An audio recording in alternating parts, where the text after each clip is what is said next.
Reborn. Evolving from Nothing Chapters 171 to 180. Chapter 171 Progression.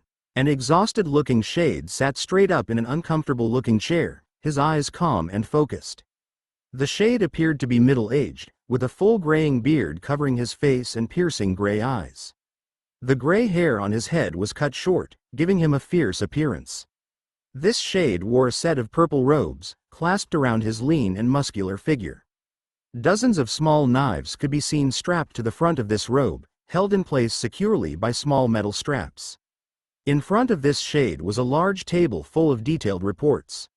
Hundreds of pages of writing, all reporting on various things, were spread out in a wide arc. The rest of the room was plain and simple, a tiled stone floor, empty stone walls with a few windows, and some glowing crystals in the ceiling and walls lighting up the darkness of night. This shade looked from report to report, his eyes drawn and tired.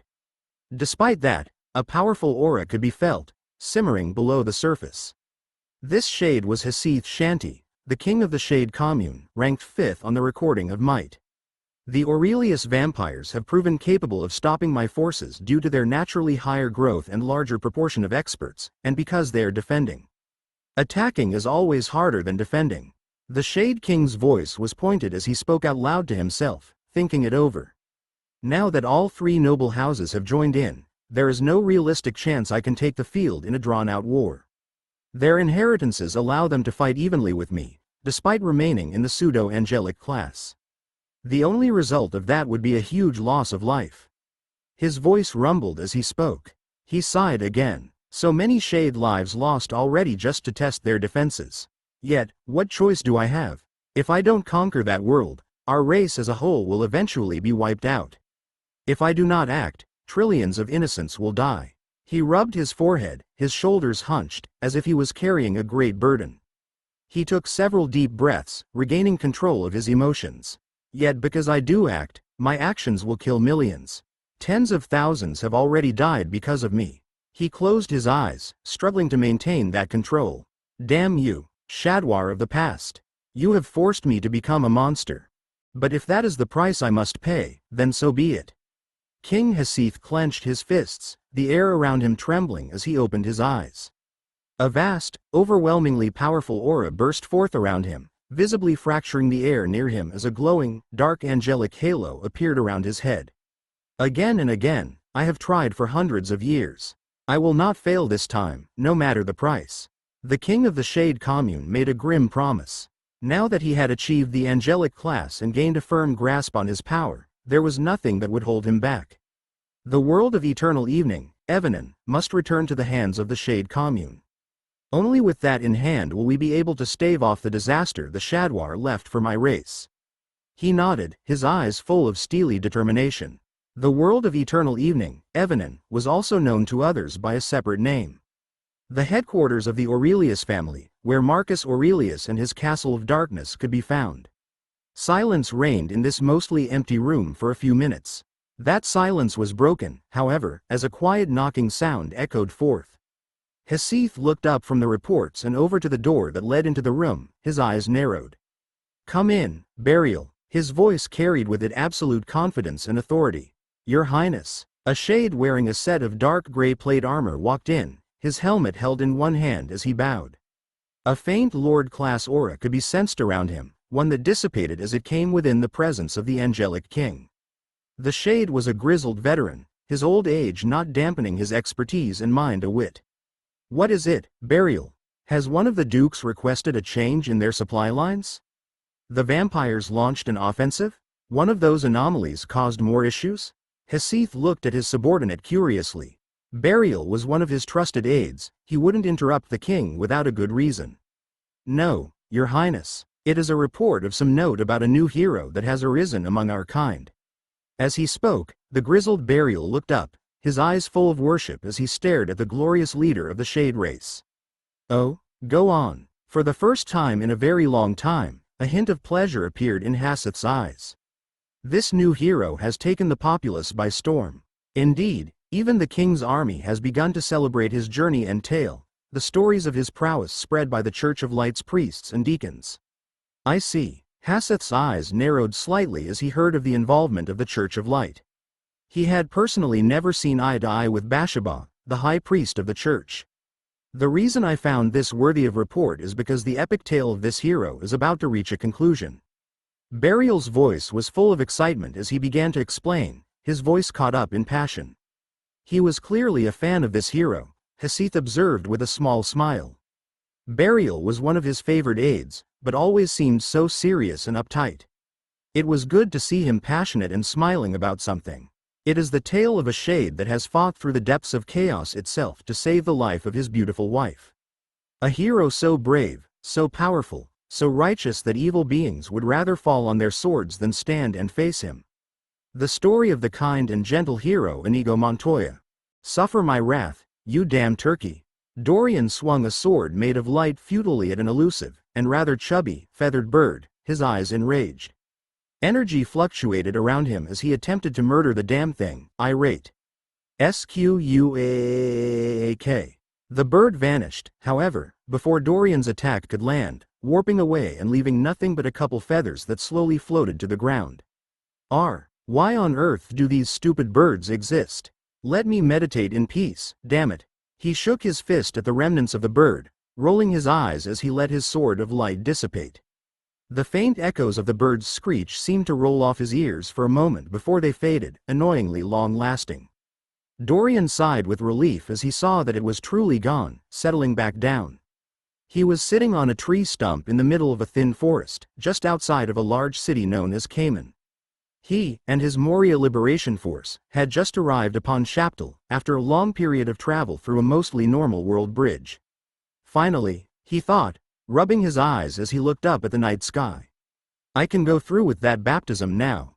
The past several days had been rather uneventful for Dorian. After finally managing to escape from Balians, he had been stuck traveling several days through one of the longest world bridges in the 30,000 worlds. Despite its huge length, the world bridge was a relatively normal one. It was covered in forests and rivers, with large populations of beasts roaming around it.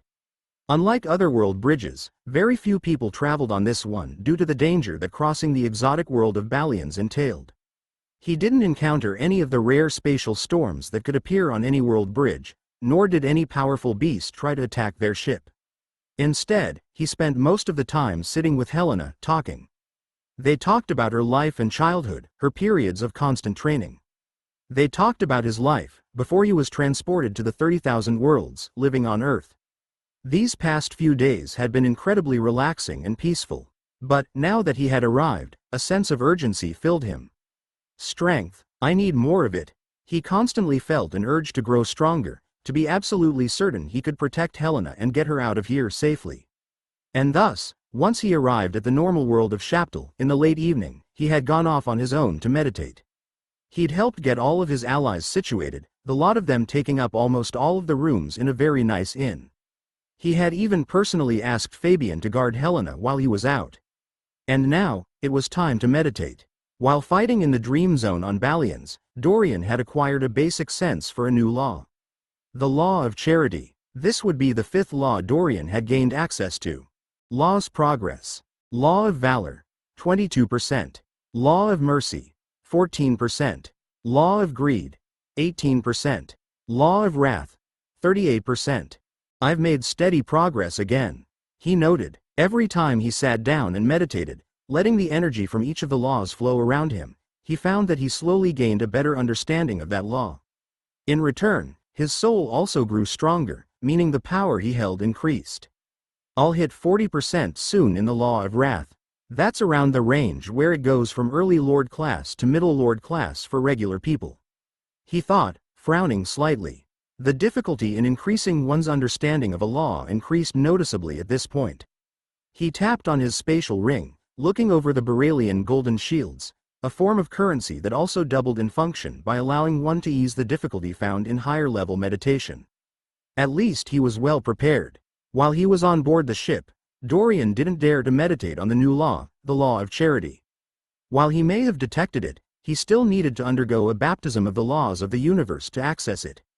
Such a baptism would be quite noticeable, even if it was short, and he didn't want to risk anything that might alienate his allies or blow his cover. Now, however, out here in the wilderness of Shaptal, there was no risk. If only these damn warping turkeys would screw off, he thought, glancing irately at the feathers that had fallen on the ground near him. Shaptal was a normal world, but because of its neighbors, was quite an unusual normal world. Bordered by two extraordinary worlds, Shaptal had a very unique ecosystem and wildlife. One of the more annoying organisms was the quite common warping turkey, a master-class creature that could teleport around haphazardly due to its unique mental state, a beast that was decried a pest that should be hunted on sight. It lived in a state of almost zero intelligence, and because of that, was able to naturally use an ability that allowed it to teleport. Dorian had acquired the bloodline while traveling out from the city to meditate and undergo a baptism of the laws, interested in its powers. Upon learning of the restrictions on the warping turkey form, he had almost thrown the bloodline away entirely. If he wanted to acquire the warping turkey bloodline, he would first have to transform into a warping turkey for a brief period of time, a few dozen minutes, while his soul adapted. In that time, he would be almost literally brainless. What a pitiful form, he thought, sighing. The ability that the warping turkey bloodline had contained similar restrictions. It could only be used when in a warping turkey form. It could indeed allow the user to teleport, however, within a decent range. Still, if I use it as a base form to combine with, it's certainly possible I might come up with some really unique evolutions. He tossed the idea around in his head, nodding. I'll talk to Helena about it. If he did opt for the form, perhaps she could watch over him and ensure he stayed put till his soul adapted. All right, enough about that. He snorted, blowing away the feathers the other warping turkey had left, as he closed his eyes, taking a deep breath. He calmed his heart down, looking deeper into his memory. Back to the battle with the petty shadow thief, back to the time he spent in the life year's dream zone. Back to when he chose to leave his family, never to see them again. To a single, specific point, where he keenly felt emanations from the law of charity. Whoosh! Dorian opened his eyes, light glowing out of them as he felt a tangible sense of energy in the air. An energy that soothed his soul, similar to the law of greed. This energy source, however, was kind and caring, one that filled him with peace and happiness. All of a sudden, energy swarmed about him as the law of charity ran flush in his soul, power flocking into him. The law of charity was related to the law of greed, in a way. Both laws focused on enriching the soul. Each one could help heal from injuries to the soul, be used to reinforce and empower the soul, and could enhance spells or other abilities that relied greatly on one's soul spell matrix. Ah, Dorian let out a sorrowful, but satisfied, breath as memories flooded up within him, some sad and some cheerful. He had an epiphany of sorts as he sat on that stump alone, feeling the world around him fluctuate. Just as soon as it started, the gout of energy rapidly died down, the world around Dorian returning to normal. Slowly, everything settled back to normal around him. Law's progress. Law of valor, 22%. Law of mercy, 14%. Law of charity, 1%. Law of greed, 18%. Law of wrath, 38%. He smiled as he looked at the results, feeling at peace. Got it, he blinked. Status. He called to mind a second screen, wanting to look at the condition of his soul. Dorian. Soul status. Soul stage. Lord class. Pseudo king. Health. Perfect. Energy. 199,229 203,600 seconds. Wow, I've already breached 200,000 points. His eyes widened in shock at the huge increase. In terms of strength of soul, as a Lord class expert, his soul alone was already equal to many early king class experts. The law of charity was a unique law that focused on enhancing the power of the soul. The resulting baptism from it carried over a large increase in strength to the soul, one of the unique benefits from studying it. With the law of greed and charity to support my soul, in addition to the practice I've been putting in, I should be able to use more than just 3 Hyperion beams. He thought, his eyes turning off in one specific direction through the forest. Faintly, several hundred meters away, Dorian could just barely make out a squawking warping turkey pecking at a large tree. Warping turkeys didn't eat trees or leaves, or even fruit, they ate only meat. The only reason it was pecking at the tree was likely because it was an idiot. All right, you damn pest. You can be my guinea pig. His eyes flashed as he stared at it.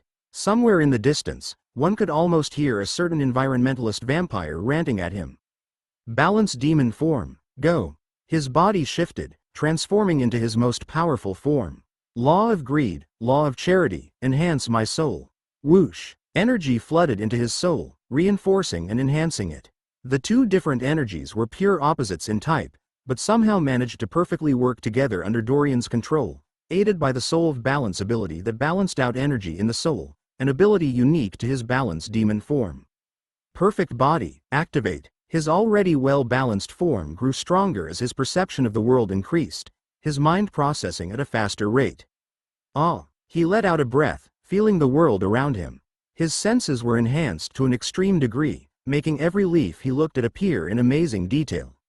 Hyperion beam, activate, again and again until I can't control anymore.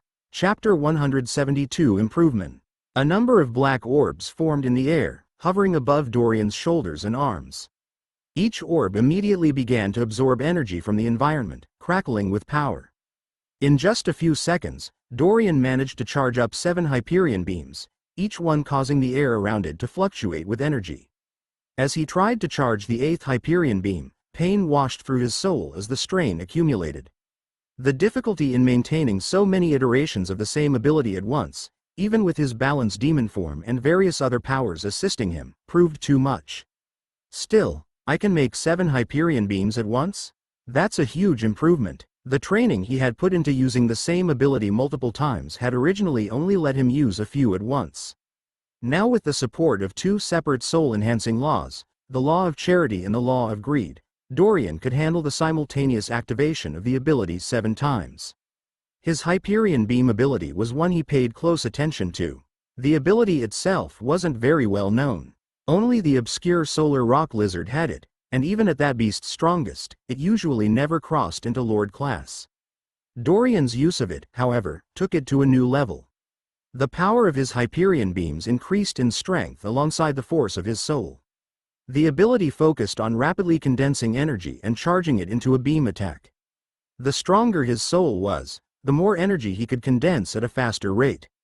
At the present, a single one of Dorian's current Hyperion beams, when infused with the power of both of his attacking laws, could directly obliterate most Lord-class foes.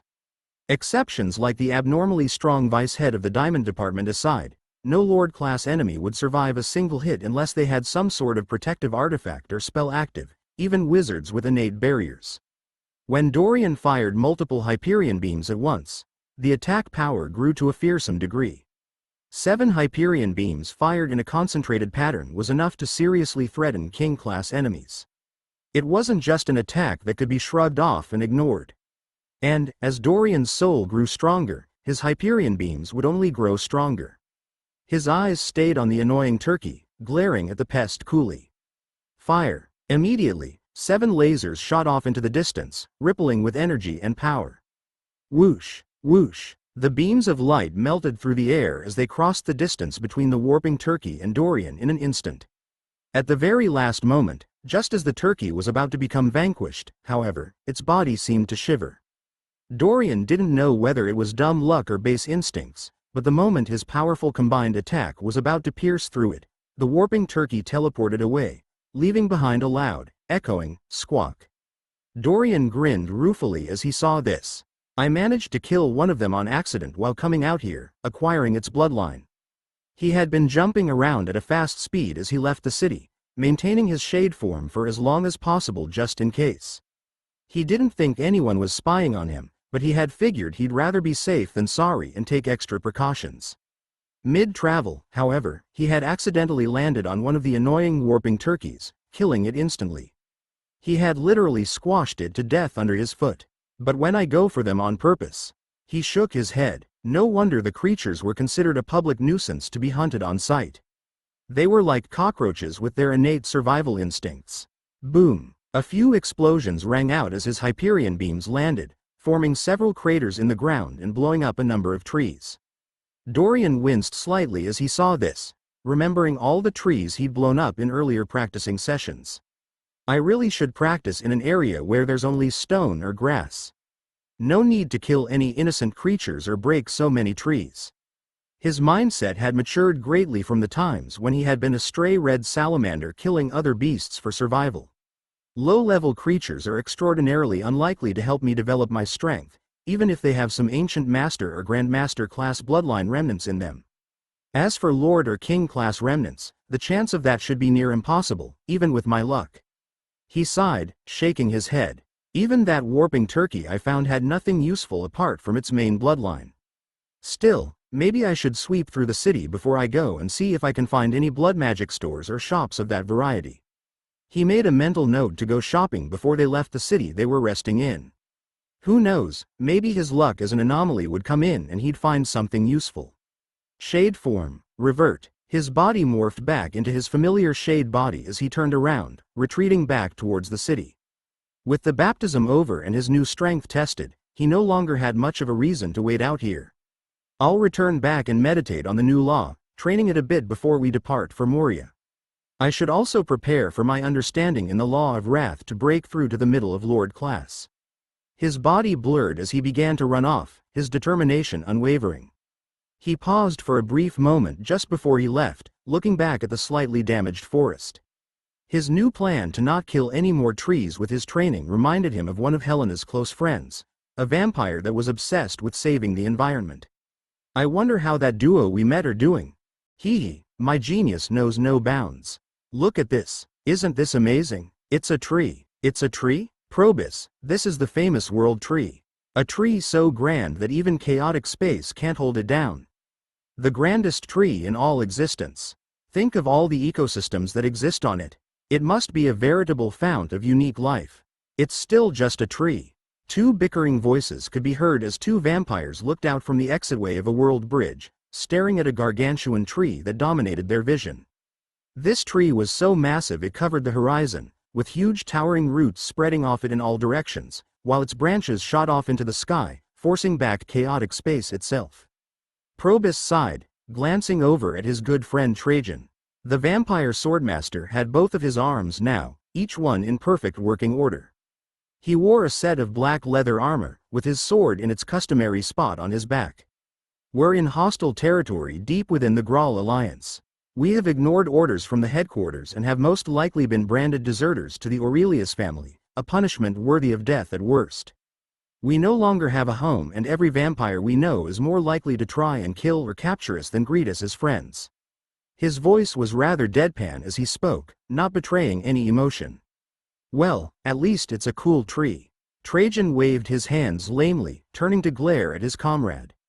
He was dressed in a set of travel-stained leather hides, with a small wand tucked into his belt.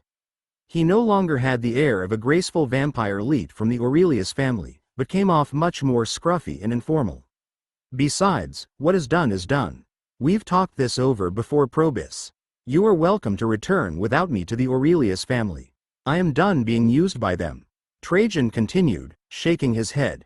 Probus merely sighed, turning to look back at the tree. He studied it for a few moments, his eyes regaining some of his usual cheer.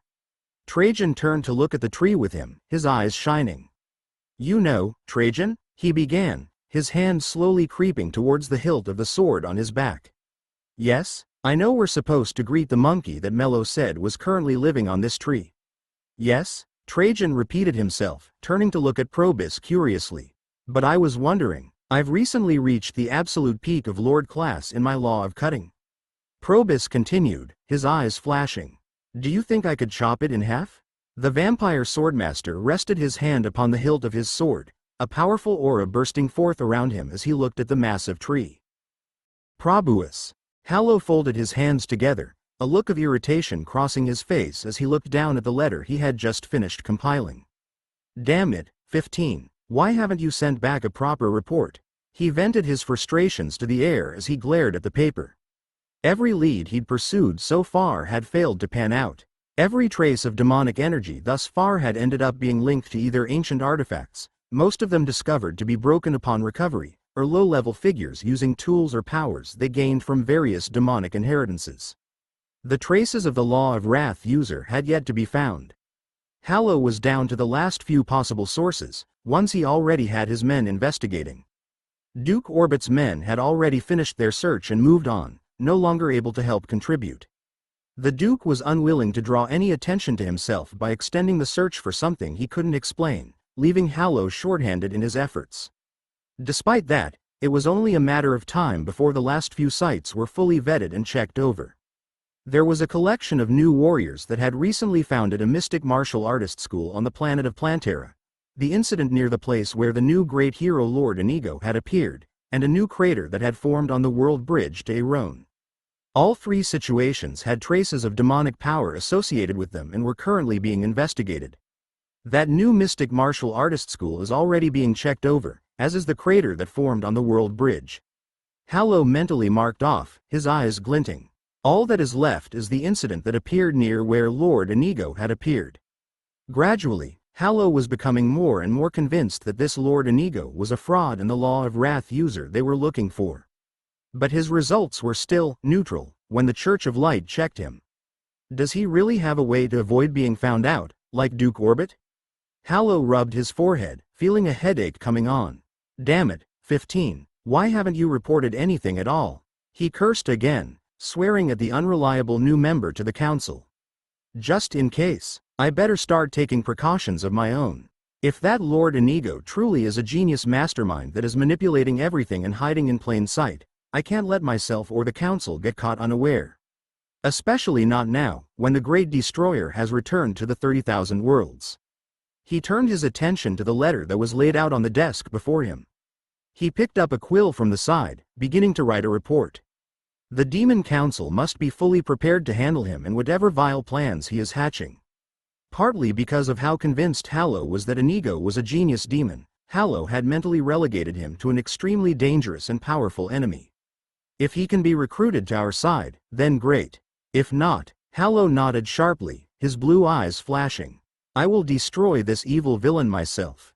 The powerful member of the Council of Demons and master of the Law of Envy righteously declared, the air around him trembling as a powerful king-class aura burst forth. Musical note. Praise the great hero Lord Inigo. Musical note. Musical note.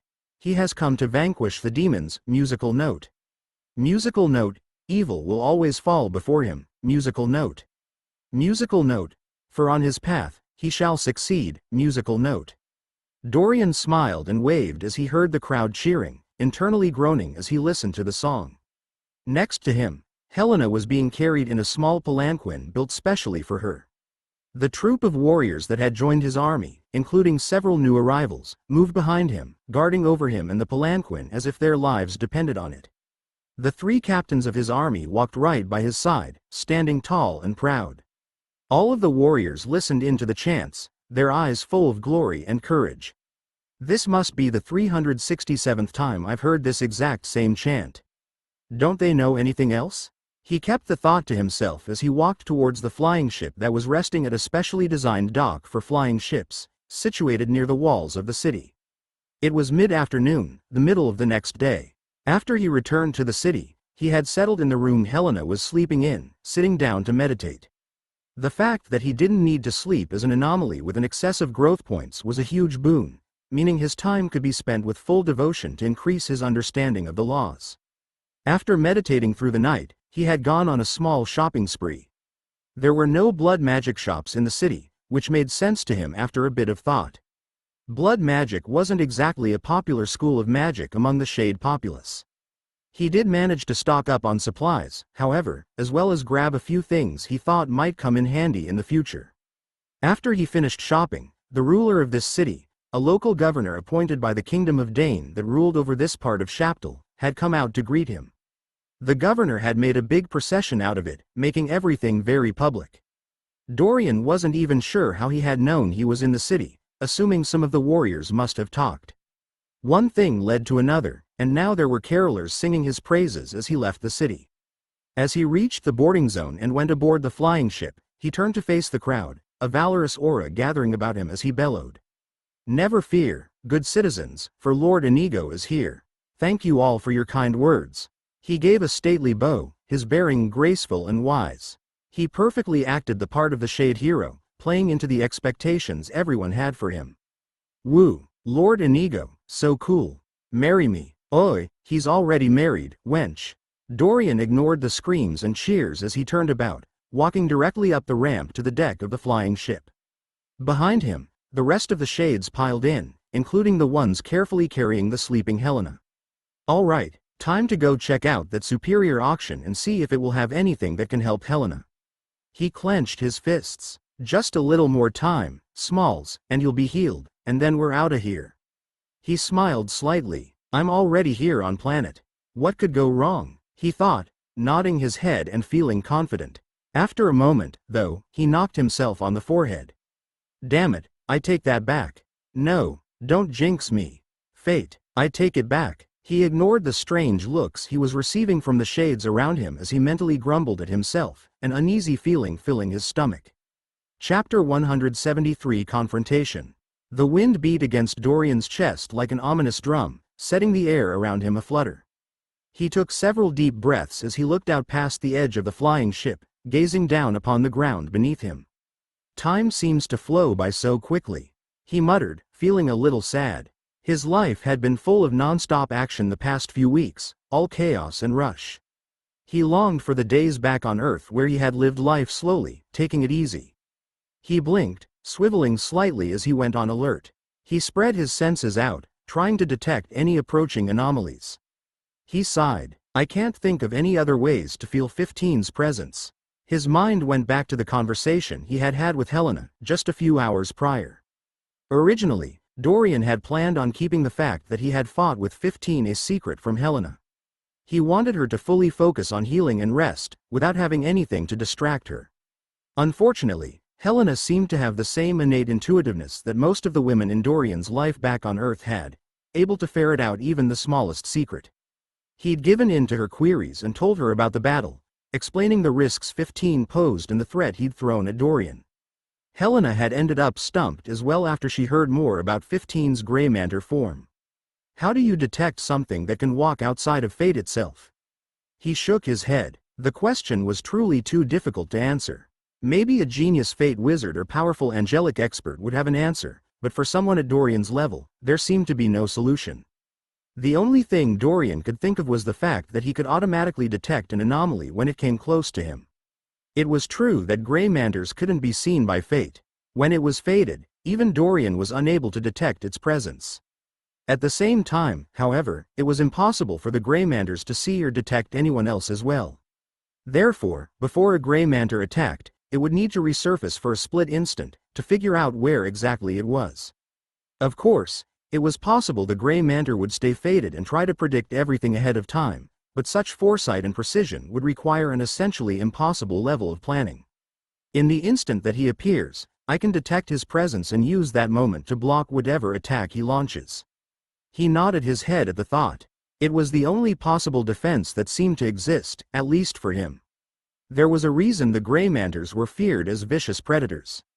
If their own corrosive blood didn't essentially wipe out their race by killing their young, the powerful beings would no doubt be an extremely deadly threat in the modern 30,000 worlds.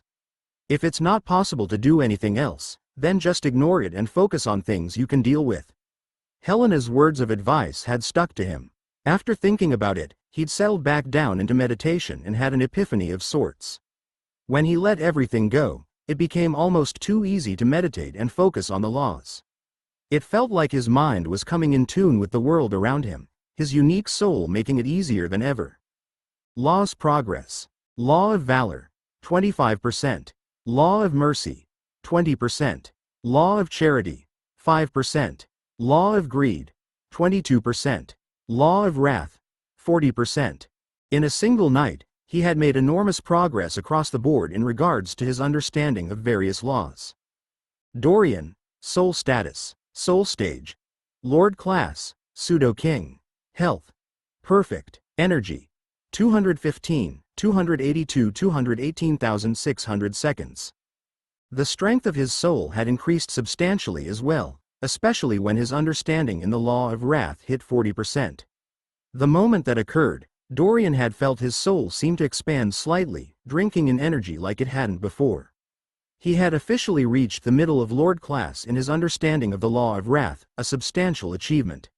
After he reached that point, he'd stopped meditating and come up on deck for a breath of fresh air. Even if he was obsessed with training, he still needed time off from it. Otherwise he'd go insane just from the monotony of constantly studying laws. Lord Inigo, we are beginning our descent. We should arrive in Cractal in just a few minutes. One of the Lord-class mystic martial artists informed Dorian, the man's voice carrying over the rushing wind. Dorian waved his hand behind him, acknowledging the information. He kept looking out at the world rushing by, unable to quite describe the emotions he felt. How dare you speak to the Holy High Lord like that? I don't care who you are. I, Fabian of the Spear, a glorious captain of the Moria Liberation Force, will silence you. An earth-shaking shout rumbled out of the bushy mustache bearing Fabian's mouth as he stepped forward, swinging a long, black spear out in front of him. Dorian looked at the Shade Captain, and then at the other shades that were blocking their way, resisting the urge to throw up his hands in frustration. How did it end up like this? A few minutes ago, Dorian and Helena, and the rest of their makeshift army, had been flying down towards the city of Cractal, their journey at an end. Their arrival was smooth, with no errors or unexpected situations. They had disembarked as a whole, from the boarding area for flying ships near the north side of the city. As they landed, Dorian had gotten his first look at the powerful city. Cractal, unlike many other cities, didn't have a massive wall. Instead, it had a lowly wall that was only about 5 meters high, built out of aged stone. It was a wall that was thousands of years old, maintained with magic and considered a relic by people in the city. Shaptal was a normal world. Apart from some of its unique wildlife like the irritatingly widespread warping turkeys, there weren't many powerful beasts that could be found, at least not anywhere near Cractal. As a result, the city and those around it flourished. Cractal was an independent city-state that was jointly operated by the Golden Moon Mercenary Alliance and the Shadow Duke of the South. Experts from both powers guarded it, largely in part due to the lucrative superior auction that was held here. Only 2 superior auctions could be found in the lands of the Shade Commune. Each one drew considerable attention and fame. Rare artifacts, natural treasures, and more were commonplace, pulling in the eyes of many lord, king, and rarely even pseudo-angelic class experts. As Dorian arrived, he was greeted with cheers. As usual, word of his travel had flown ahead of him. The general populace was ecstatic to see him, breaking out into singing and hymns. What he found odd, however, was that there wasn't a delegation here to meet him. In a city of such importance, there was not a doubt in his mind that the higher-ups would be well informed and know he was coming. If it had happened in a minor city, it wouldn't have crossed his mind, but being ignored here, it felt rather odd. It wasn't that he felt slighted. Far from it, he was glad to avoid the attention. His cover had grown far too popular for his liking, exceeding any reasonable expectations he had placed. As they moved fully off the ship, Helena carried carefully in her palanquin as she continued to rest. The reasons for this became clear. I respect the wisdom you may hold, Fabian of the Spear, and I have heard of your name. However, I stand by my words. A thin, reedy-looking shade could be seen with his arms crossed, shadowy essence rising off the dark points all shades had on their hands as he crossed gazes with Fabian. On the reedy shade's back was an enormous cauldron, one that dwarfed him in size. He had short black hair and a thin face, not looking anything like a fighter. I am the greatest warrior alchemist to have ever lived, Byron Hansworth. It is my duty as a shade to uncover those I believe are spreading lies. A powerful and sharp, king-class aura burst out around the shade, causing the air to shiver. Dorian's eyes widened slightly as he recognized parts of that aura, calling to mind a vampire that he knew. The vampire swordmaster Probus, a friend of Helena's. That is, the law of cutting? From an alchemist? I don't see a sword. He stared. Behind the alchemist stood several other shades, some dressed in armor while others wearing a variety of robes. Dorian scanned all of them, not letting a hint of emotion appear on his face. Species. Shade. Class. King class, middle. Maximum energy level. 1,244,900. Species. Shade. Class. Lord class, pseudo-king. Maximum energy level. 103,235. Species. Shade. Class. Lord class, middle. Maximum energy level. 56,883. Species. Shade. Class. Lord class, late. Maximum energy level. 88,224. As he looked from shade to shade, around 24 figures all standing together, he realized that the force before him was a sizable contingent. At the least, with the king-class alchemist at its head, it was equal to any single division of the three he had split his Moria liberation force into. They don't seem to be very familiar with each other, he thought as his eyes flicked between the shades, looking at their expressions. While the group was standing together, the way they held themselves made it clear they weren't a team that had been together for long. If I am wrong, then I shall apologize. But your circumstances, your strength, I am convinced that you are nothing more than a stooge for the Church of Light. Nothing more than a fraud, taking advantage of innocent shades and leading them to possible doom. Dorian snapped back to attention as the reedy shade pointed an accusing finger at him, his words echoing in the air as he spoke.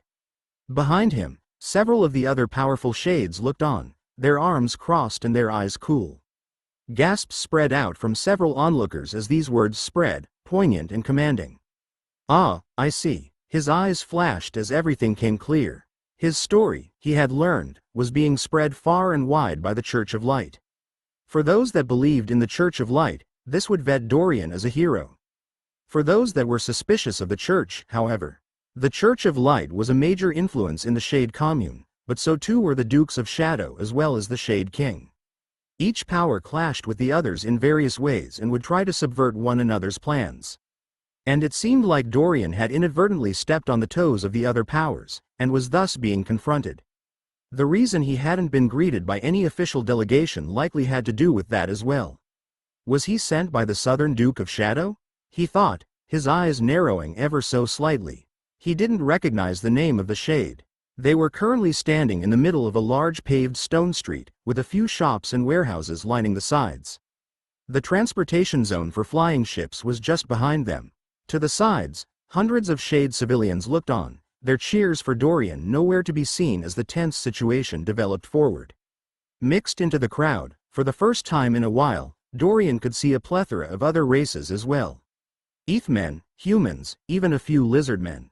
The superior auction here drew all kinds of beings, especially with the influence of the Golden Moon Mercenary Alliance present. While most of the Shade Commune consisted of shades, other races could be, on occasion, found. How dare you? I will not allow. Hold. Dorian's voice rolled with authority as he took a step forward, holding out his hand to make Fabian pause. The warrior immediately cut himself off, his eyes turning to look at Dorian with something akin to adoration. After the battle in the Life Year's Dream Zone, all the shades in Dorian's army had become fully convinced of his great and holy self. Not a single one among them would doubt Dorian, even now when he was confronted in public. Your name is Byron Hansworth? As Dorian stepped forward, moving several steps away from his army, his voice took on a grand and valorous air. His movements were graceful and precise, bespeaking great strength. A pulsing, Lord-class aura wrapped around Dorian, throwing off the pressure the alchemist's king-class aura pushed forth. Yes, I am. You heard my words, the reedy alchemist stated, his eyes brooking no argument. My name is Inigo Montoya. When Dorian spoke those words, he pulled upon his soul to twist fate, imbuing them with a certain majesty and power. The eyes of the onlooking shades widened as they heard this, many of them shivering in awe. No matter who was listening, every single ear within earshot paid great attention to every single word Dorian said. I think you have misunderstood something, Byron. Dorian stopped in the middle of the street, standing equally between both groups of shade combatants. I am not here for glory. I am not here to win anyone's heart. I am not here for the Church of Light, nor am I here for the Shade people. His words thundered in the air as he spoke, gradually picking up more and more power. I am here for two things, and two things only. First, I am going to find what I need to save my wife. The streets shook with the power of his voice. Thousands of onlooking shades all trembled, swept up with emotion. And then I am going to kill the man that murdered my father. Dorian's eyes flashed as he put on the best face he could, perfectly acting the part. And anything that stands in my way, whether it be demon or shade, shall fall to my blade. Dorian meant this line for real. Helena was gravely injured and far behind enemy lines. Anyone that tried to stop him from getting her help was as good as dead in his eyes. As he finished speaking, he pulled upon his law of valor to the maximum, projecting an aura of absolute confidence and strength. His Lord-class aura was extremely powerful, able to rival King-class auras in sheer soul strength. And, indeed, his tactics were effective. Almost every single one of the shades that was standing before him stumbled backwards, overwhelmed by Dorian's sheer presence. He couldn't blame them, even he wanted to stumble back, unwilling to offend the great hero Lord Inigo. The onlooking crowd seemed to find their voice at this moment, unleashing a torrent of mixed yells and cheers, some rebuking the alchemist while others cheering for Lord Inigo. "Woo, you tell them, great hero. Praise the mighty Lord." The alchemist warrior frowned as he heard this, a look of hesitation appearing on his face. After a moment, though, his eyes hardened as he looked at the many shades Dorian was leading. "You will only lead them to their deaths. Very well." Byron's eyes flashed as he seemed to make up his mind. "If you are truly a legendary hero, then prove it to me, right here and now." Whoosh! Boom! "Accept my challenge." A huge gust of wind blew spectators back, carried gently in the air by some sort of magic airwave, as the king-class alchemist flipped over the large cauldron that was strapped to his back, slamming it into the ground in front of him. Dorian's aura, no matter how powerful, was inarguably a Lord-class aura. It was commonly accepted in the 30,000 worlds that there was an almost insurmountable gap between a king-class expert and a Lord-class expert.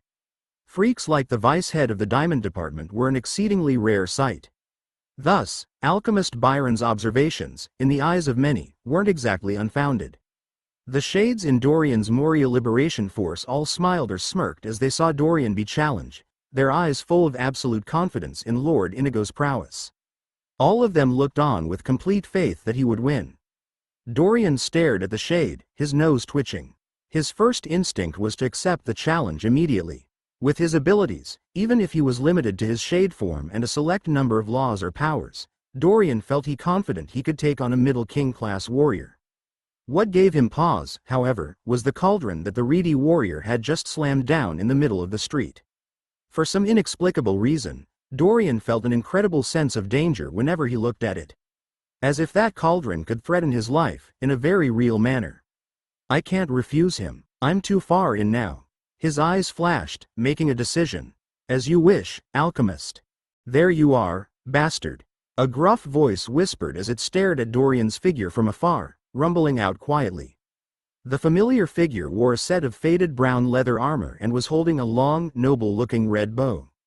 A bow that was currently pulled back, the air around it quivering as it zeroed in on Dorian. Super state. WHOOSH. Leader's body vibrated with raw energy as his entire physique exploded with strength, activating the ability all King-class Pride Law users could manipulate. His arms and legs bulged as his muscles expanded, a rainbow aura bursting out around him. Leader was currently standing on the world bridge to Moria, a few miles away from the city of Cractal. Despite the great distance between him and Lord Inigo, Leader could accurately make out the shade thanks to both his superstate and his powerful king-class physique, as well as his training as an archer. Picking out tiny targets at a great distance was a necessity for an archer like him. A large red arrow began to form, crackling with energy upon the red bow. "You may be abnormally strong, Lord Inigo, I'll give you that. But strength alone will not save you." Leader whispered quietly, his entire body intensely focused on Dorian's shade form. The ground beneath him began to visibly crack, rock and dirt thrown into the air. The world bridge to Moria from Shaptal was one that was covered in sweeping forests for much of its length. The portion that connected directly to Shaptal, however, was a largely empty rocky valley. Few animals lived here due to the lack of shelter or much in the way of resources, beyond a few random magic herbs. My new breaker Empyrean shot has long since broken into the realm of hypervelocity, able to cross more than 3,000 meters in a single second. In fact, it should be even faster now with my new bow. Even I would most likely die if attacked with it out of the blue. Leader continued, his entire body tensed up as he pulled the bow back as far as possible. "All I need is a single moment of carelessness, where your guard is lowered. I'll only have one shot at this." As Leader went all out, he abruptly froze, his body able to handle the burden of holding the stance for several minutes.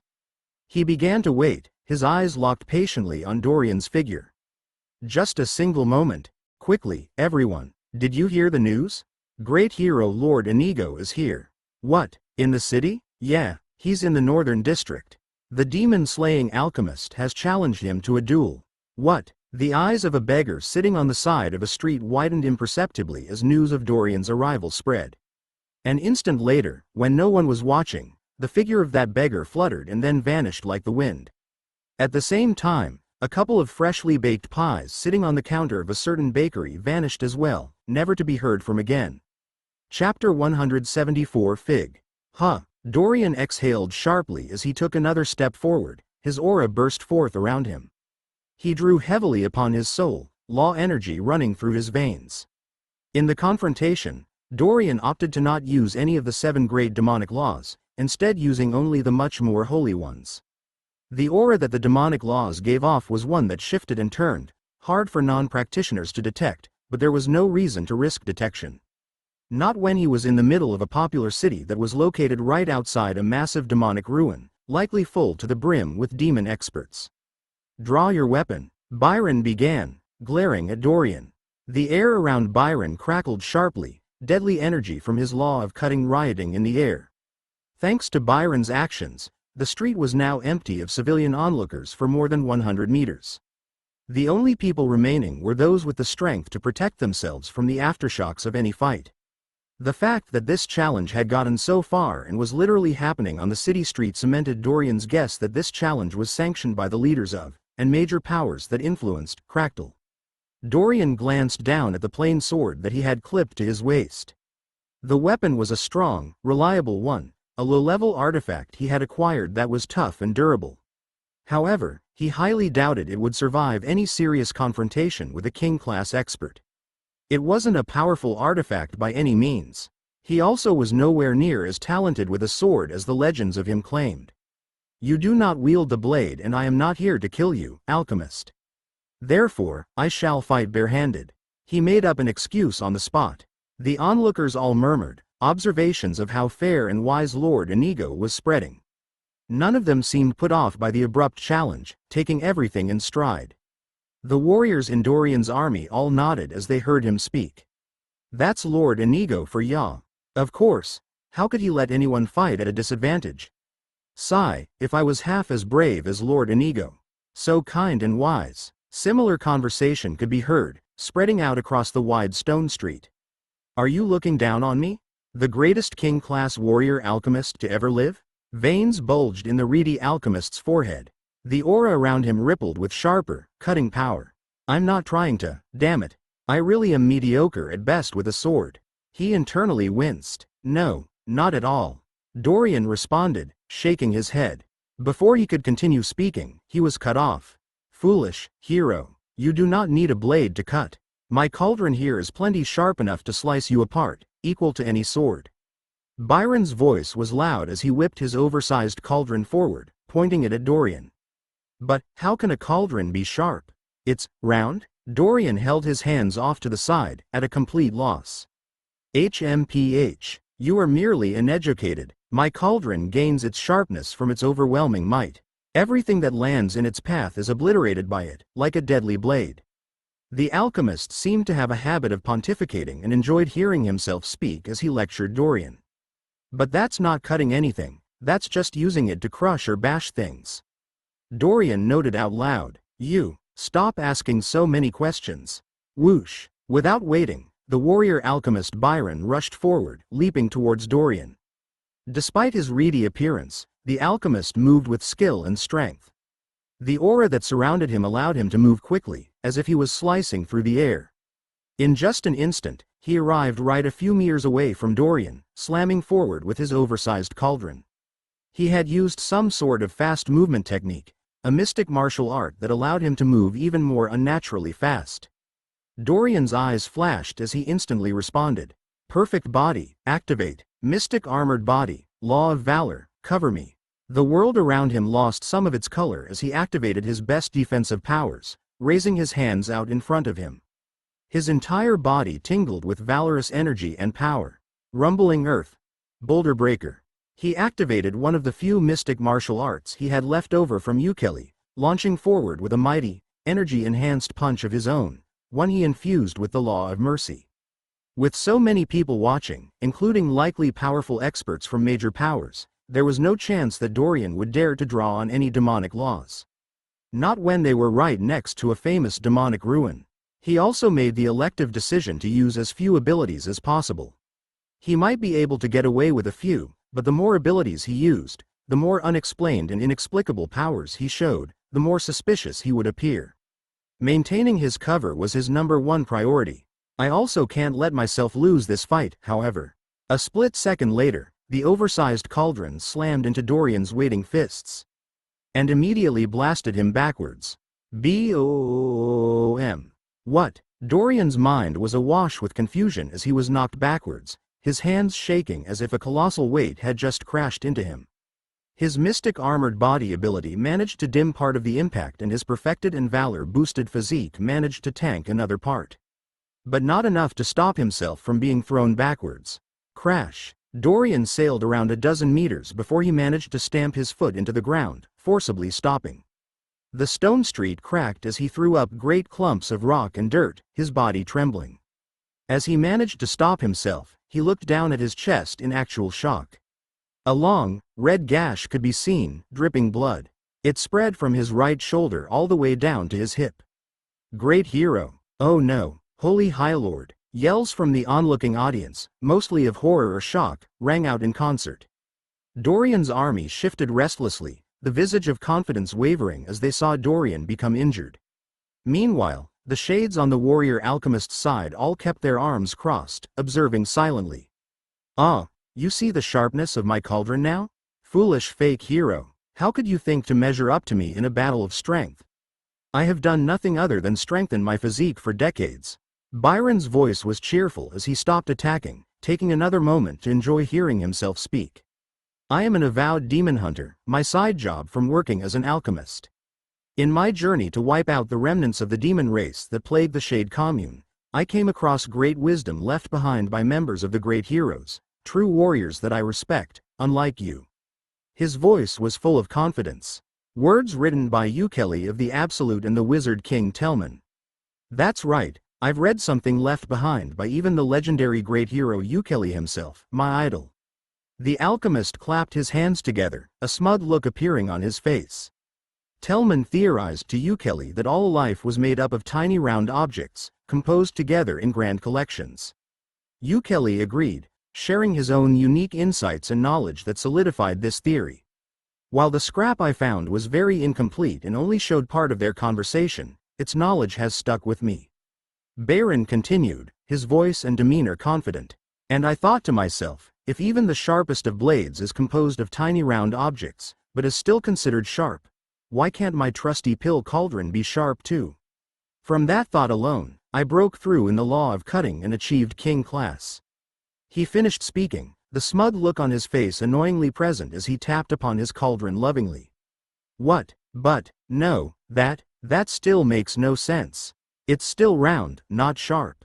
Dorian gave up on trying to understand the alchemist's logic. Dorian looked back at the self-proclaimed warrior alchemist, his eyes narrow. It seemed that Telman had discovered the truth about reality, about particle physics, all on his own.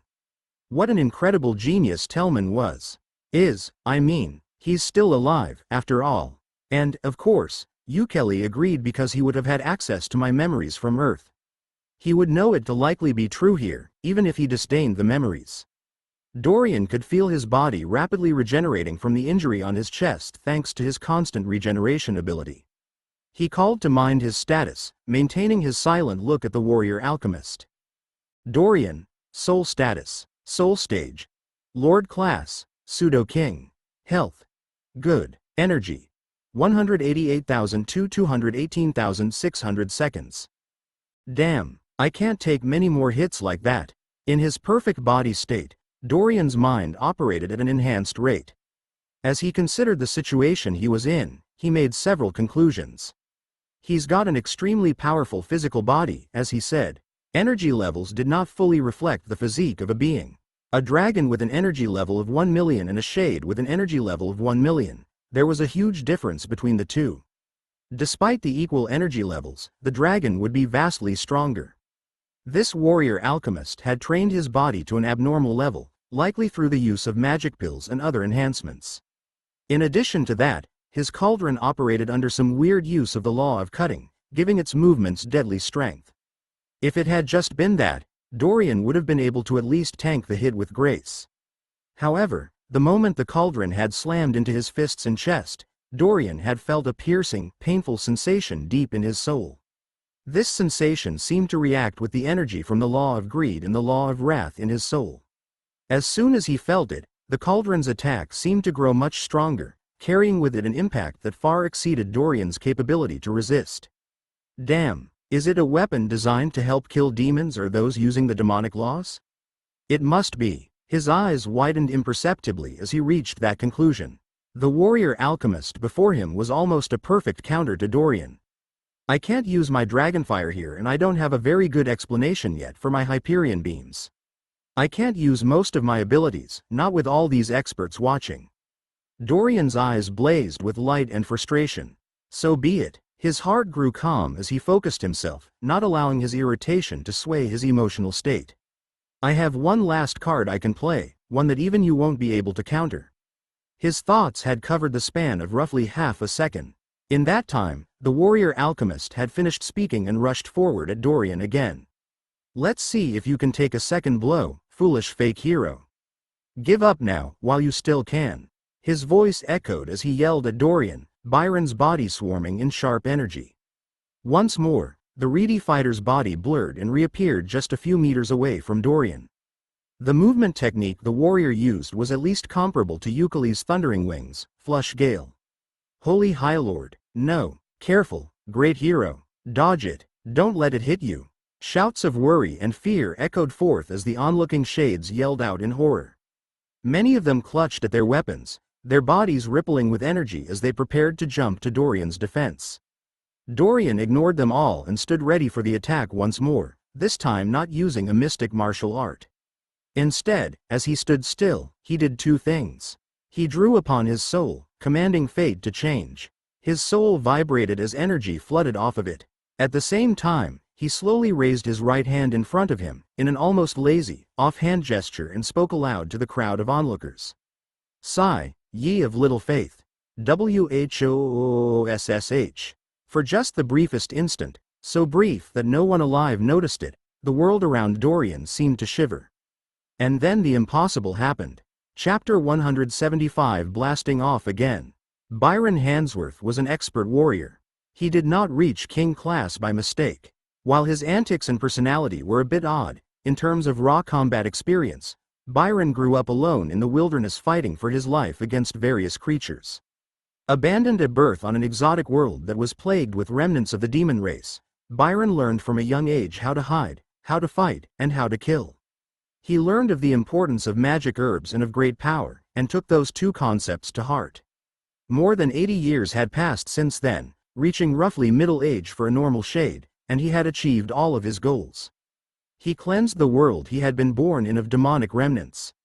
He became an accomplished warrior and an even more talented alchemist. He was considered one of the rising heroes of the Shade race, with the potential to reach the pseudo-angelic class. If there was one thing he hated most, after demons and demonic remnants, it was fools that led other innocent shades to a pointless death against demons or demonic remnants that they did not understand. His memories of his own youth, of the brutal life and death battles that perpetuated in it, had hardened his opinion on this. So when he was informed by one of the agents of the Southern Duke of Shadow of Lord Inigo's actions and how he was merely Lord class, he had understandably been enraged. You are an idealistic fool. I don't care how much you love your wife, I will not allow you to lead these innocents to their deaths. Every powerful shade lost is a valuable resource given away to the demons. Byron's eyes flashed as he lashed out with all his might, his powerful heaven-slaying cauldron smashing through the air as it aimed at Lord Inigo's chest. Just as he was about to land his second blow, one he felt might be sufficient to force Lord Inigo to step down, the impossible happened. The cauldron was mere inches away from Lord Inigo's hands when Byron's foot landed in a small rut in the ground, a hole that had been created when Dorian slammed his feet into the ground to stop himself from flying away. Byron's full attention had been on his target before him, but that didn't mean he wasn't aware of his surroundings. His training and life as a whole meant he had excellent situational awareness. Only, this small rut in the ground had actually been obscured from his vision for a split second by a particle of rocky dust that had floated in front of his eyes, just for an instant. A passing piece of debris that shouldn't have had any effect. But because of this brief instant where his vision was covered, he missed noticing the rut in the ground. Huh? Whoosh. As his foot caught on the rut in the ground, Byron, somehow, despite his long years of training and skillful technique, lost his balance, almost as if fate was playing a trick on him. He slipped and began to fall forward at an accelerated rate. Whoa! As Byron felt this, he immediately pulled down with his cauldron, trying to counteract the force of his foot slamming in and digging into the ground. His skillful movement was able to just barely let him step forward instead of slamming down into the ground. However, because he was already leading forward with a powerful attack, using his special heaven-slaying cauldron which weighed several thousand pounds, his cauldron instead shifted, the huge weight and force behind it causing him to fly upward. He couldn't just stop an attack of this scale out of the blue. This had the unfortunate side effect of throwing Byron high into the air, causing him to somersault over Dorian. Ah! Byron let out an astonished scream as he flew almost 36 meters high into the air, sailing through the sky until he crashed down on a local bakery, blasting through the roof. A few panicked cries of Shade civilians could be heard as they fled from the shop. Leader frowned as he watched the developing combat between his target and some other, unknown Shade. His focus was drawn tight as he saw everything, waiting for a single moment when his target's guard was clearly down. Huh, did he redirect the force of the blow and send the other Shade flying? Leader frowned again as he saw Lord Inigo toss the other Shade aside. For an instant, it almost looked as if the Shade had somehow tripped and somersaulted on his own through the air. But such a thing would be ridiculous. His eyes must have been playing a trick on him, maybe through some weird technique by Lord Inigo. Damn vile bastard, I'll kill you here and now. Leader swore, his eyes hardening. Despite that, he couldn't shake the feeling that this scene seemed oddly familiar. Well, that's a new one. Dorian forced himself to not grin as he watched everything unfold, maintaining his powerful and austere air. Woo, Lord Inigo, did you see that? He just deflected the attack like it was nothing. With his bare hands. Cheers and shouts sounded off from the Shades on Dorian's side, while all the other Shades looked on in surprise, jaws dropped and eyes opened wide. He, of course. He is the holy High Lord that will wipe out the demonic ruins, on a grand mission to save his dearly beloved. Fabian's voice boomed as he spoke loudly. He then turned to Ira and Horbold, the other two of the 3 captains of the Moria Liberation Force, and said in a whisper. I never doubted him for a moment, understand? He glared at the 2 of them as if daring them to say otherwise. Unfortunately, Fabian's whisper was the equivalent of a loud shout. Dorian rolled his eyes as he heard this, focusing back on the now emerging warrior alchemist. You bastard, how did you do this? Byron was covered in sticky baked products, his reedy frame practically a sweet shop in its own right. The colorful jams and bread that decorated his body made him look rather ridiculous. How? He yelled, absolutely infuriated. As Byron blew apart a large collection of baked goods, including a rather sizable contingent of freshly baked pies, a quiet, annoyed huff could just barely be heard, as if an observer saw this and was displeased. Dorian couldn't blame him for being angry. After all, his powers weren't exactly fair, not that that had ever bothered him. It had cost him roughly 4,000 points of energy to redirect the powerful alchemist's movements ever so slightly, causing a chain reaction that sent him flying in the air. By framing his command and order in just the right way, he was able to minimize cost while maximizing the result. Something he'd gained from his personal experience manipulating fate. If nothing else, Dorian could be considered the most skilled anomaly when it came to manipulating fate. I do not want to seriously injure you. You and I, we are one and the same, Byron. We both are here to wipe out the remnants of demons on Moria. Dorian's voice contained a certain level of wisdom, his valorous aura giving his words a powerful impact. Aye, Byron stuttered, glaring at Dorian in an uncomprehending rage. Absolutely not, that was nothing but a fluke. Byron's body vanished once more as he charged at Dorian, flinging through the air. Bits of jam and bread slipped off his body as he charged, flung off him due to the wind pressure his movements caused. Fate, help me out again. Boom. Dorian just barely managed to sidestep Byron's charge as the powerful warrior alchemist flew past him, his cauldron tearing a 10-meter-long gouge in the paved stone road, throwing up shards of rock and dust. Who is going to fix that? Do you have any idea how much it costs to pave a road? Dorian glared at the alchemist, his opinion of the man dropping. I mean, I don't know either, but I know it's not cheap. How dare you waste taxpayer funding? He couldn't help but feel indignant. Magical and mighty people all too often seem to forget the woes of the common folk. Come on, Fate, I need to stop him without killing him. I can't risk offending the big powers in this city. Bend to my will. Dorian's soul seemed to writhe with energy as he stared at the alchemist, mentally enforcing his will on reality. The only other options Dorian could think of were far too risky to use with so many people watching. While his own subordinates might trust him blindly, any powerful observers here likely would be suspicious if he used too many of his standout abilities. He considered trying to absorb the cauldron since it was an artifact, but tossed that thought aside as well. He'd need to place his hands on it and take a second to absorb it. For that to happen, though, he'd need to stop it and hold on, something that seemed impossible to do without causing severe injury right now. And he wasn't sure if absorbing it here with so many potentially powerful experts watching would give anything away. It was yet another risk he wasn't willing to take, not with Helena so vulnerable. All of these chains weighing his actions down frustrated him enormously. Do as I command, Fate. WHOOSH. Energy fled from his soul in a wave. In a single second, he spent more than 5,000 points of energy. At the same time, Dorian felt more than saw something. A string of knowledge, of information, appeared in his mind. Information about fate itself. This information was vague and restricted to an unclear feeling on what he should do. But it was enough to help point him in the right direction. Dorian leapt backwards, positioning himself in a specific area between the distant world bridge and the warrior alchemist. His eyes flashed as he clapped his hands together hard, causing a large gust of wind to spread out. This strange action caused the pursuing warrior to pause, staring at Dorian in confusion.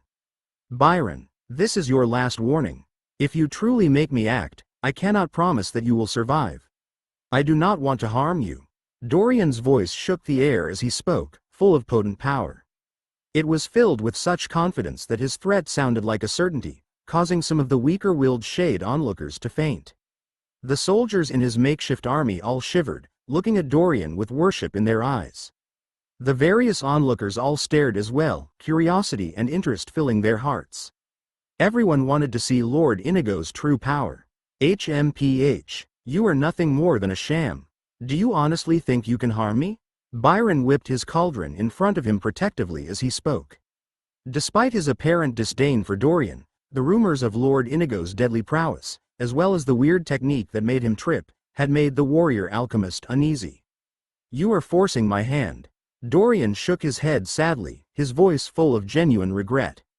At the same time, his hand drifted till it rested upon the hilt of his sheathed sword.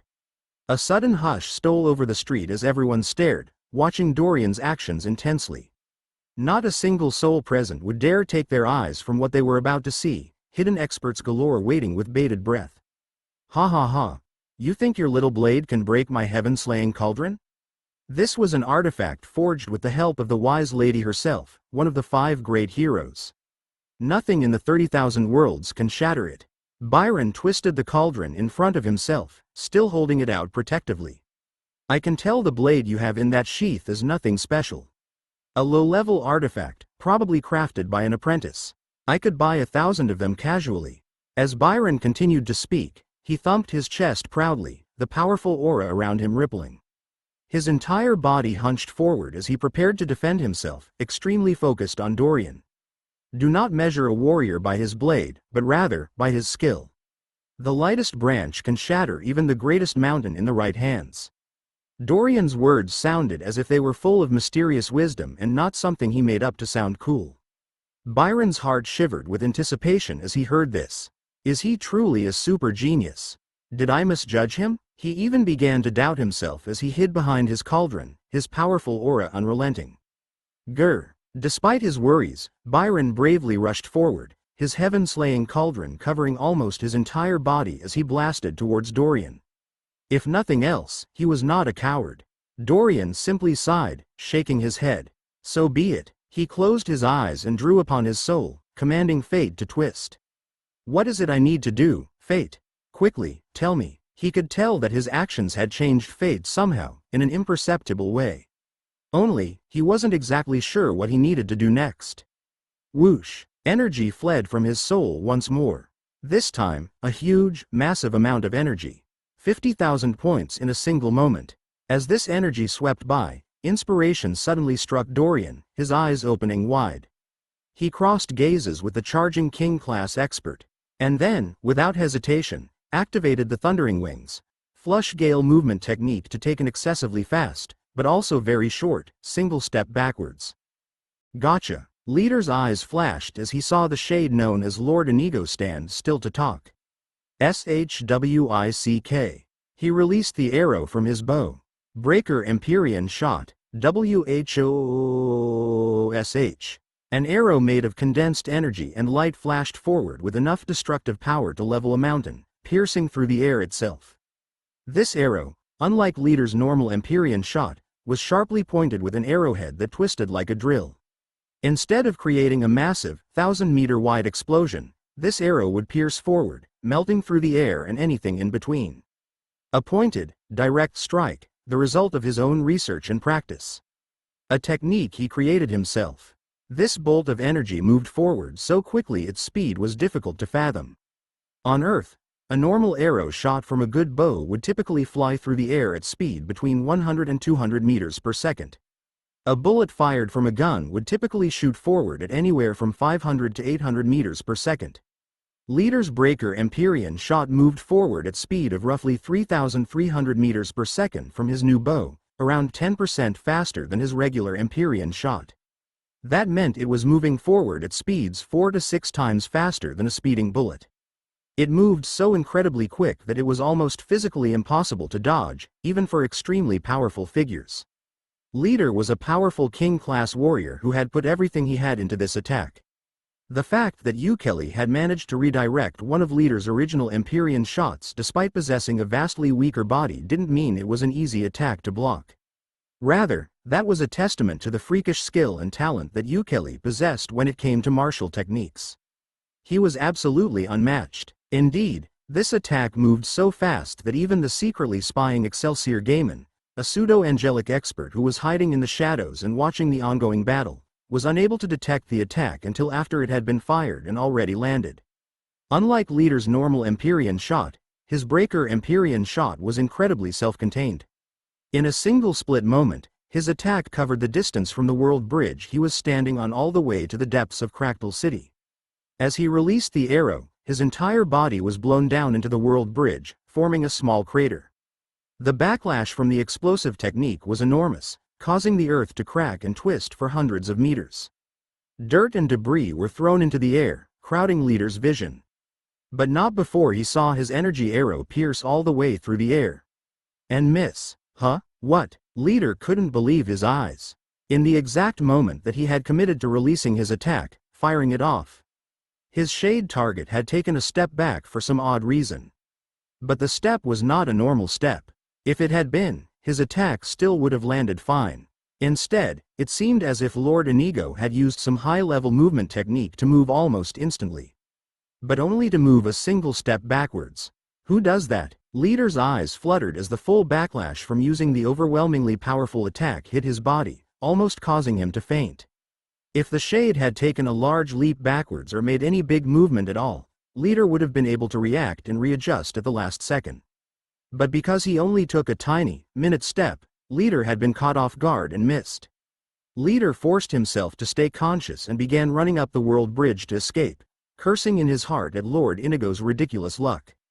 Did he somehow detect my attack?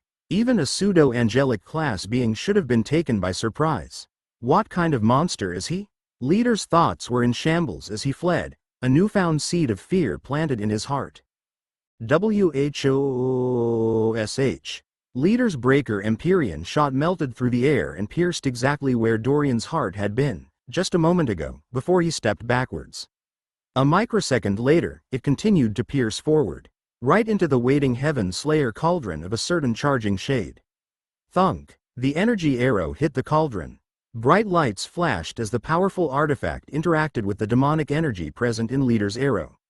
This artifact truly was a legendary one built by one of the greatest geniuses in the 30,000 worlds. Despite the colossal force in the arrow, it was unable to pierce through the bottom of the cauldron. Of course, that didn't mean the gargantuan amount of force behind the arrow disappeared. The impact was redirected and reduced slightly, but impossible to neutralize. Ah! A panicked yell burst out from the lips of the accomplished and well-respected warrior alchemist Byron as he was knocked backwards and then flung up into the air. Oh dear! Dorian watched as the famous shade turned into a tiny speck in the sky and then vanished, flung so far away that he couldn't even see his figure. A stunned silence filled the street as every single person on it looked at Dorian in sheer shock and awe.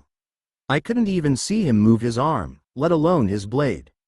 Chapter 176 Impressed. Incredible, Excelsior Gaiman muttered, his eyes widening. How did he manage to predict that surprise attack? Even I was unable to sense it. The powerful pseudo-angelic figure was standing in the shadows of a small tower about 200 meters distant. He was using a unique wind magic spell that allowed him to listen and see through the wind, letting him observe from afar. He was the only person present that was able to sense the blinding arrow of energy that blew the famed demon hunter Byron away. In that same moment, however, he also managed to detect a sliver of the energy imbued into that arrow. While the energy in the arrow was extremely self-contained and concentrated, Excelsior Gaiman was a pseudo-angelic class expert that had mastered the law of wind. He was able to cast his awareness into the wind itself, sensing almost everything within a certain range. That attack, it was demonic in nature. The Excelsior's eyes flashed darkly as he turned to look at the world bridge to Moria, a breeze starting to stir around his body, swelling with energy. He had been in a fantastic mood recently thanks to hearing about the young hero Lord Inigo. After listening to the many tales told of him, he had secretly become a fan. This abrupt attack had ruined that mood. Is Moria becoming active again? Was the attack a response because of the young hero's fate? Is this his destiny? After a moment, the powerful Excelsior paused. Among all pseudo-angelic class experts, Excelsior Gaiman was not one of the mighty ranked on the recording of might. Not all pseudo-angelic class experts were listed. Only the strongest known 49. In terms of raw numbers, the total number of pseudo-angelic class experts, among the trillions and trillions of beings in the 30,000 worlds, certainly exceeded 49. The upper limit was quite small, however. Likely less than 500, perhaps even smaller. The difficulty in reaching this stage of power was excessively difficult, but the sheer number of beings in existence meant there were bound to be some number. The fact that there were only 8 known angelic class experts was proof in itself of the sheer freakish talent it took to reach that stage. As for those that reached the ascendant class, no one known to be alive had achieved that class. I should not meddle with his fate. His destiny is his own to control. If he is destined to be the destroyer of the blighted world of Moria, it is not my place to change that. After his moment of pause, the swelling energy that surrounded the Excelsior seemed to calm. He turned away from the world bridge, shaking his head. However, an attack of such scale would injure even me. I can't just let the potential angel of the church walk to his death. But, then again, he managed to dodge it, something even I would have failed to do if my guard was down. The elderly man went back and forth, his body swaying as he talked to himself. Inner peace, inner peace, inner peace. He took several deep breaths, calming himself down. I only came out here to test him and see if he truly could represent the church. Just by looking at him, I can sense the honor and valor he carries himself with.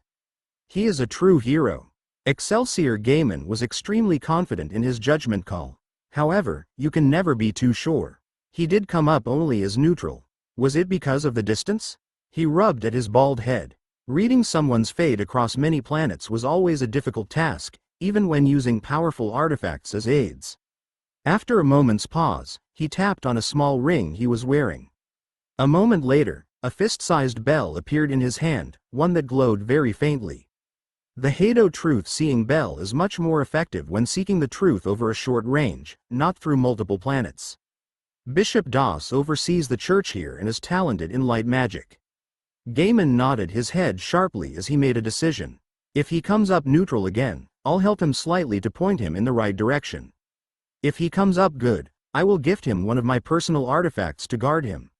If he comes up evil, his voice paused. If he comes up evil, I will confront him and kill him myself. But first, let's go nab some of those pies before they're all gone, hee.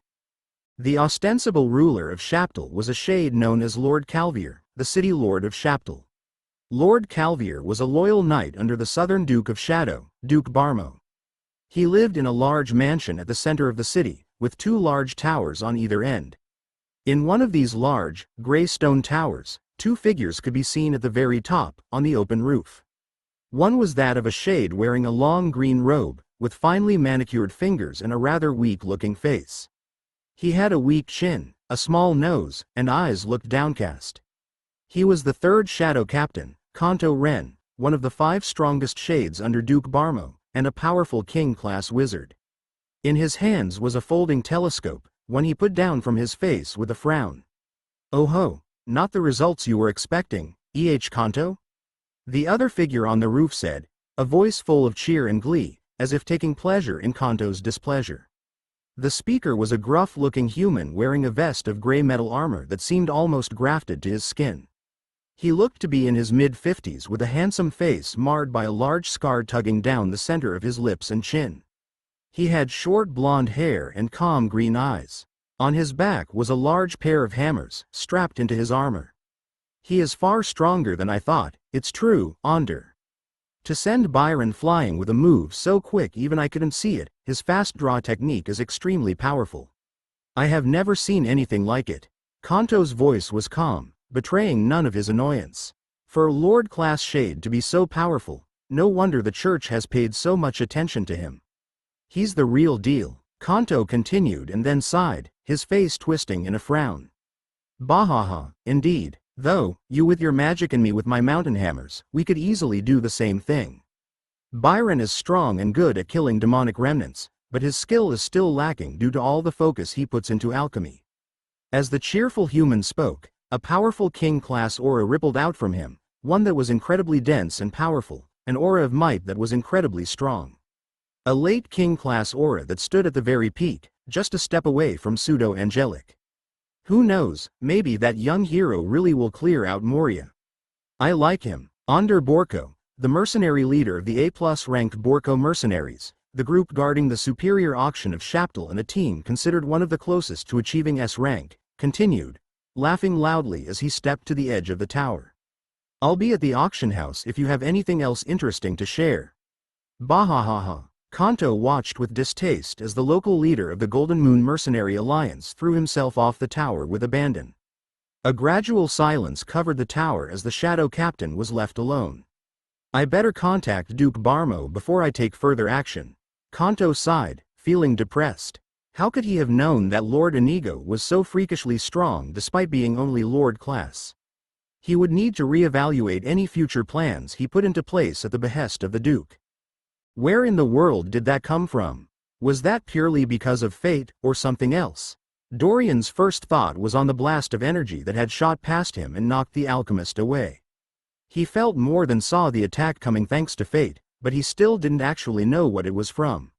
He couldn't detect any energy coming off of it due to its sheer speed, and it left behind no remnants. Was it aimed at me?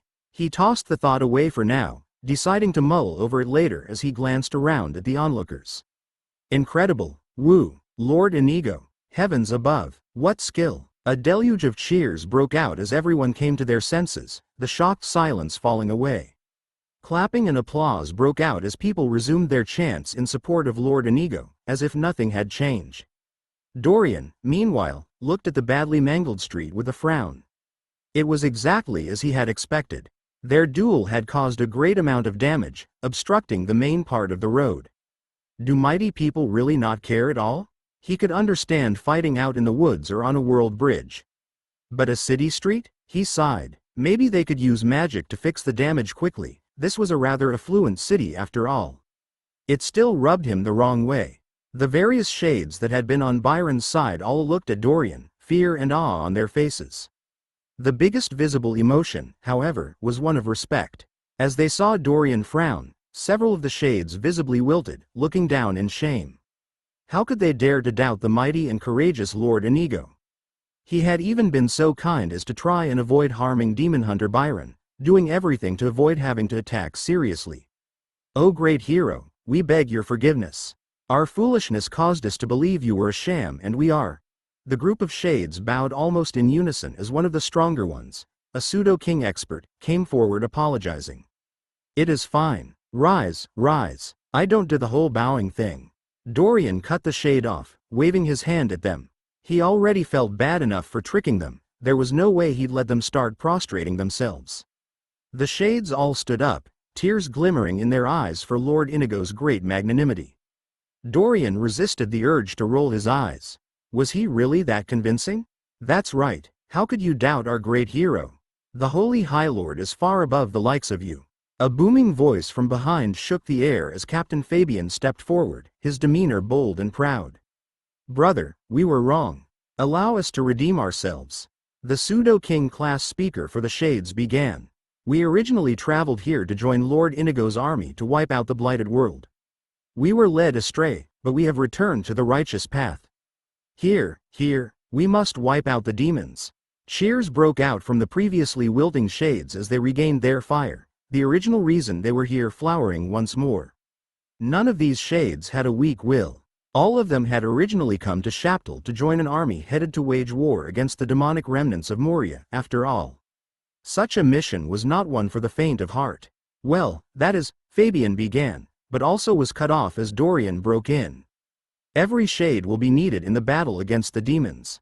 Any righteous shade that will stand by my side is one that is welcome to join us." Dorian's voice boomed out with authority and power, swaying any onlookers. Internally, Dorian nodded his head. He was using the shades, it was true, but they were also using him. Destroying any demonic remnants on Moria would come with huge rewards. Whether that was through merit and gaining repute, something he could use to gain things to heal Helena, or directly through treasure. It was a win-win situation. He would help the shades wipe out whatever demonic remnants were left and get his own rewards in return. Besides, almost all actual demons were evil in one way or another. Most of them preyed upon innocents, using the demonic laws for vile purposes. Not all practitioners of the demonic laws were evil, but most demons were, though exceptions always existed. Back when the demon race was flourishing, they were constantly invading other worlds. The demons were a race built for battle, one that took pleasure in the pain or suffering they caused. They were hunters and they considered every other race, or sometimes even members of their own race, prey. The sadistic slaughter they left in their wake was well known. Dorian could still vividly recall a scene from Euclid's memories, a time in his youth when his family had been brutally killed, his brother nailed to a cross and left out to die, alongside thousands of other innocents. If there are remnants on Moria that are anything like that, killing them all will be a pleasure. His eyes flashed darkly. "Woo, great hero, we will kill all the demons. Praise the great hero Lord Inigo." Dorian looked around the stately inn room, smiling. The room was extravagant, with a luxurious silk bed, cool blue silk curtains, expensive paintings on the walls, a massive ancient wood bed frame, and a whole host of other fancy amenities. The room had clearly had no expense spared in its creation. He, and the rest of his army, had just moved into a large number of rooms at a couple of expensive inns located in the central area of the town. The owners of the inns had rented the rooms out to Dorian's army free of charge once it heard of their mission and the fact that the great hero Lord Inigo was moving with them. Demonic remnants would occasionally pour out of Moria onto the world bridge, usually in the form of specters, ghosts, or mutant creatures. These proved to be a natural danger to anyone that wasn't a mighty expert, making the area near the world bridge to Moria a dangerous place to live. The superior auction's location here was partly because of the unique draw of Moria, but mostly out of convenience. Shaptal was a world that was located in a sweet spot between the dukes and the church.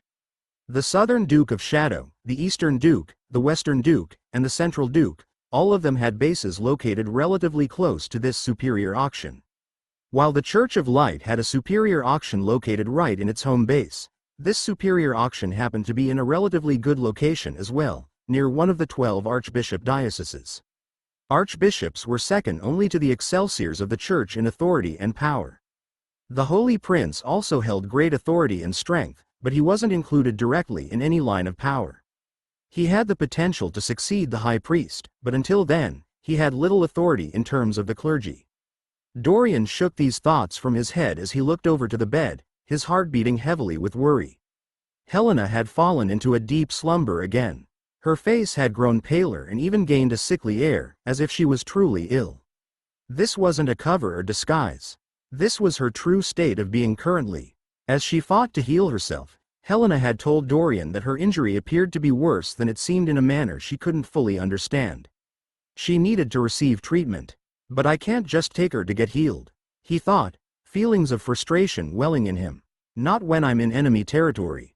The Shades are literally at war with her kind. I need to maintain our cover and get her powerful healing medicine. He clenched his fists. He relaxed them as he walked over to the bed, looking at the sleeping vampire.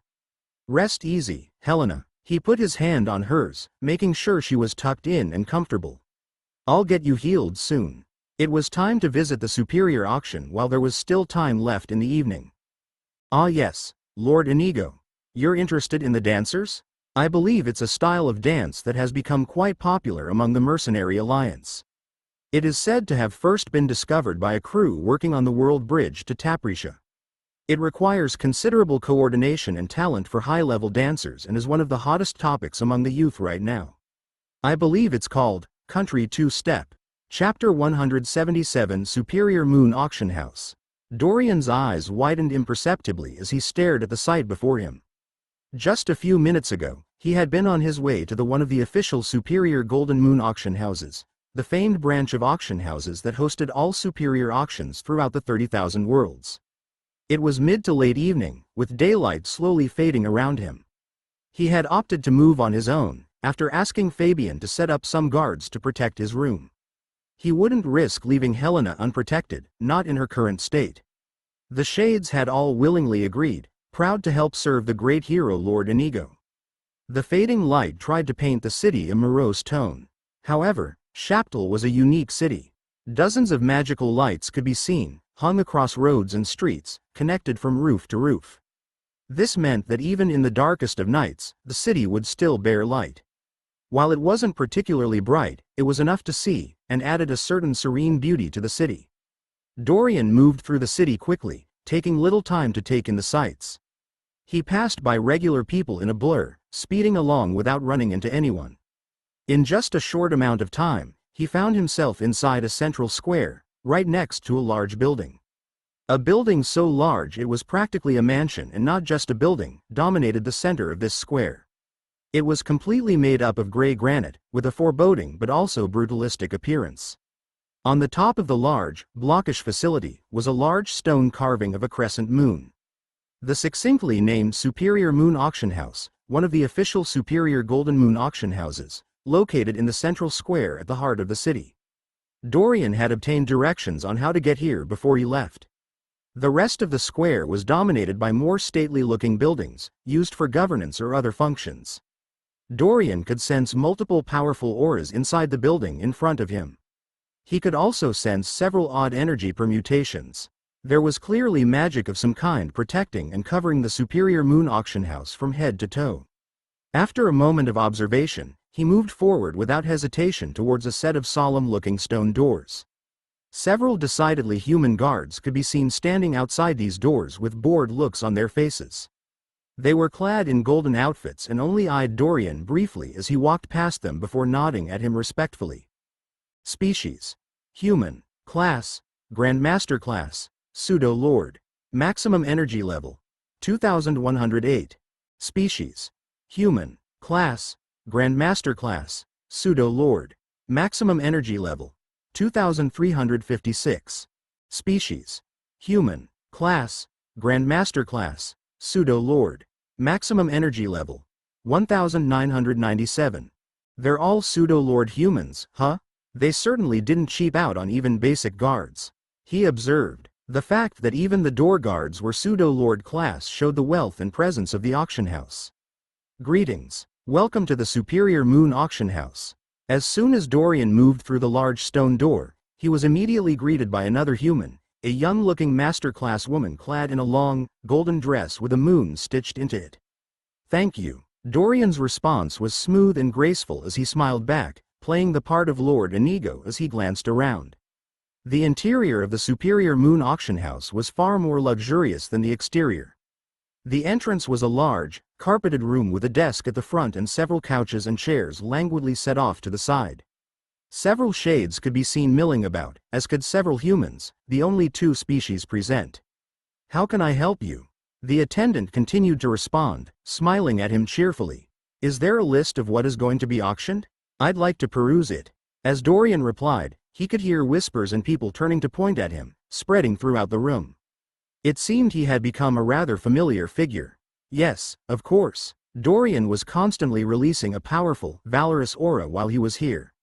This made his strength eminently clear such that it needed no questioning whether or not he was capable enough to bid on anything. The auction house had strict rules and regulations. People below master class were actually banned from attending superior auctions, though not because they were being willfully discriminated against.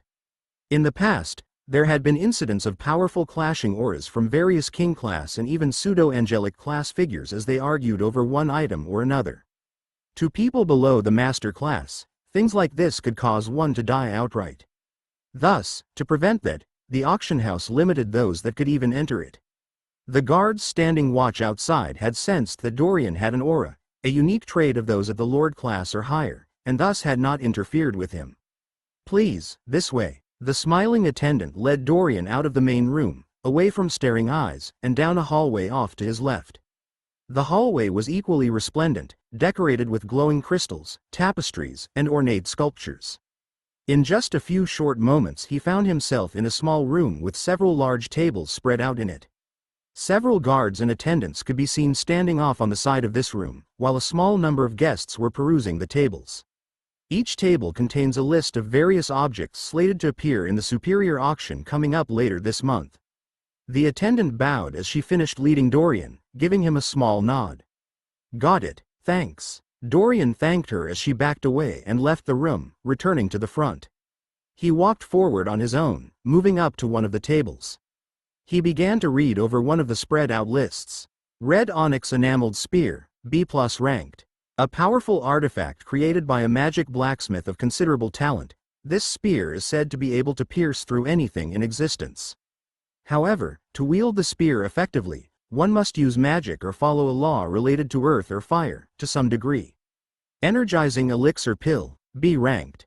A heavenly pill that can help a Grandmaster class being breakthrough to Lord class.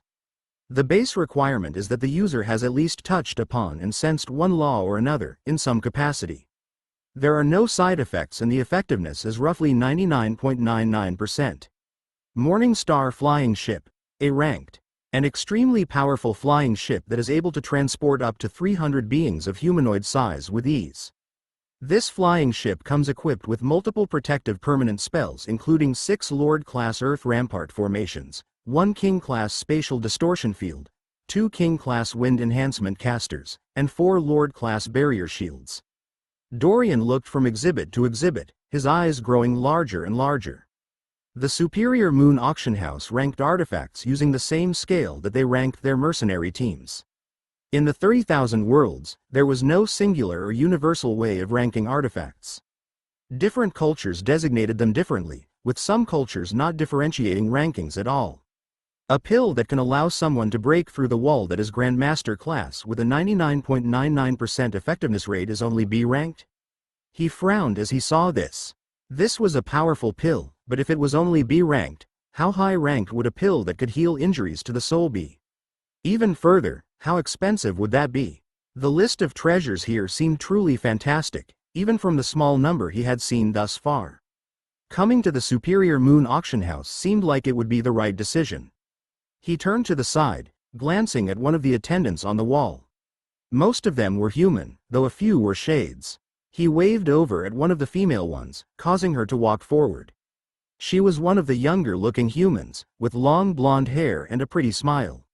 "Yes, sir, can I help you?" Her voice was respectful. "Are there any pills in the auction house that can treat injuries to the soul?"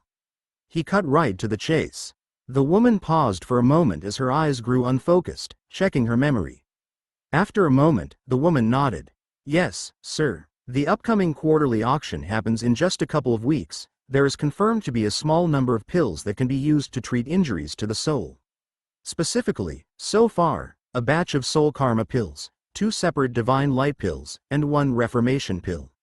She listed off a few names, her voice sure and confident.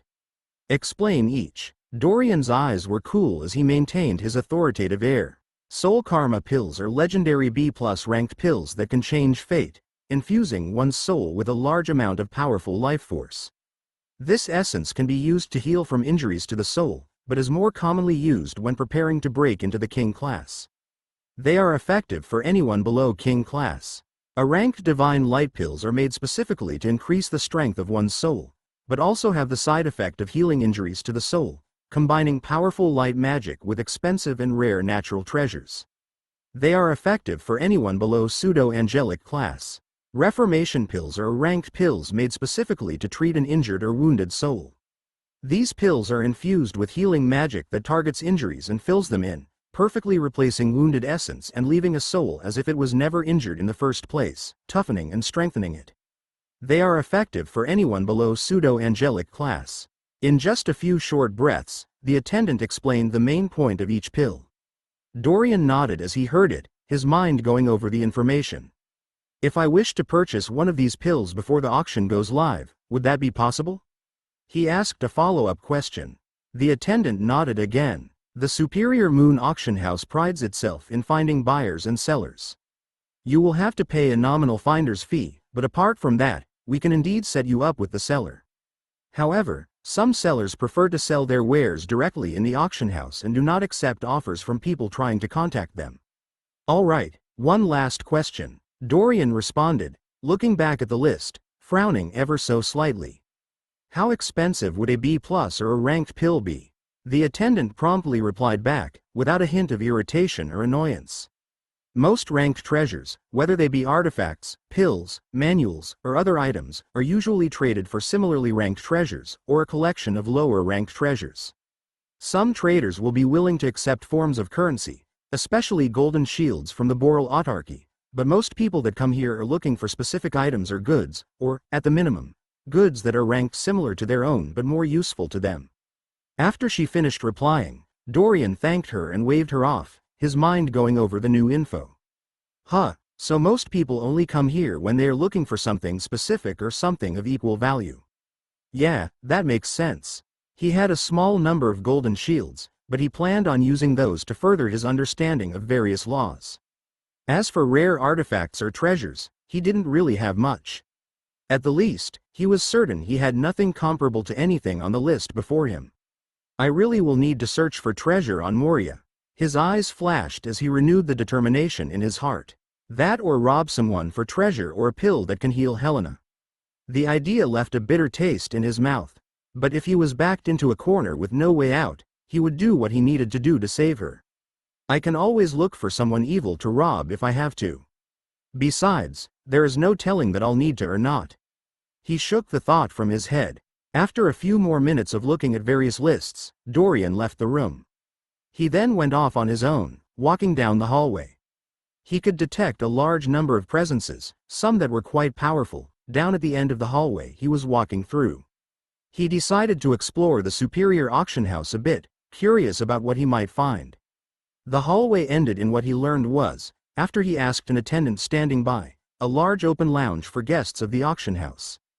Dorian's strength meant he was considered a guest as well and allowed free access inside. And it was here that Dorian had been truly shocked. The lounge was large and, as everything else in the building, luxurious.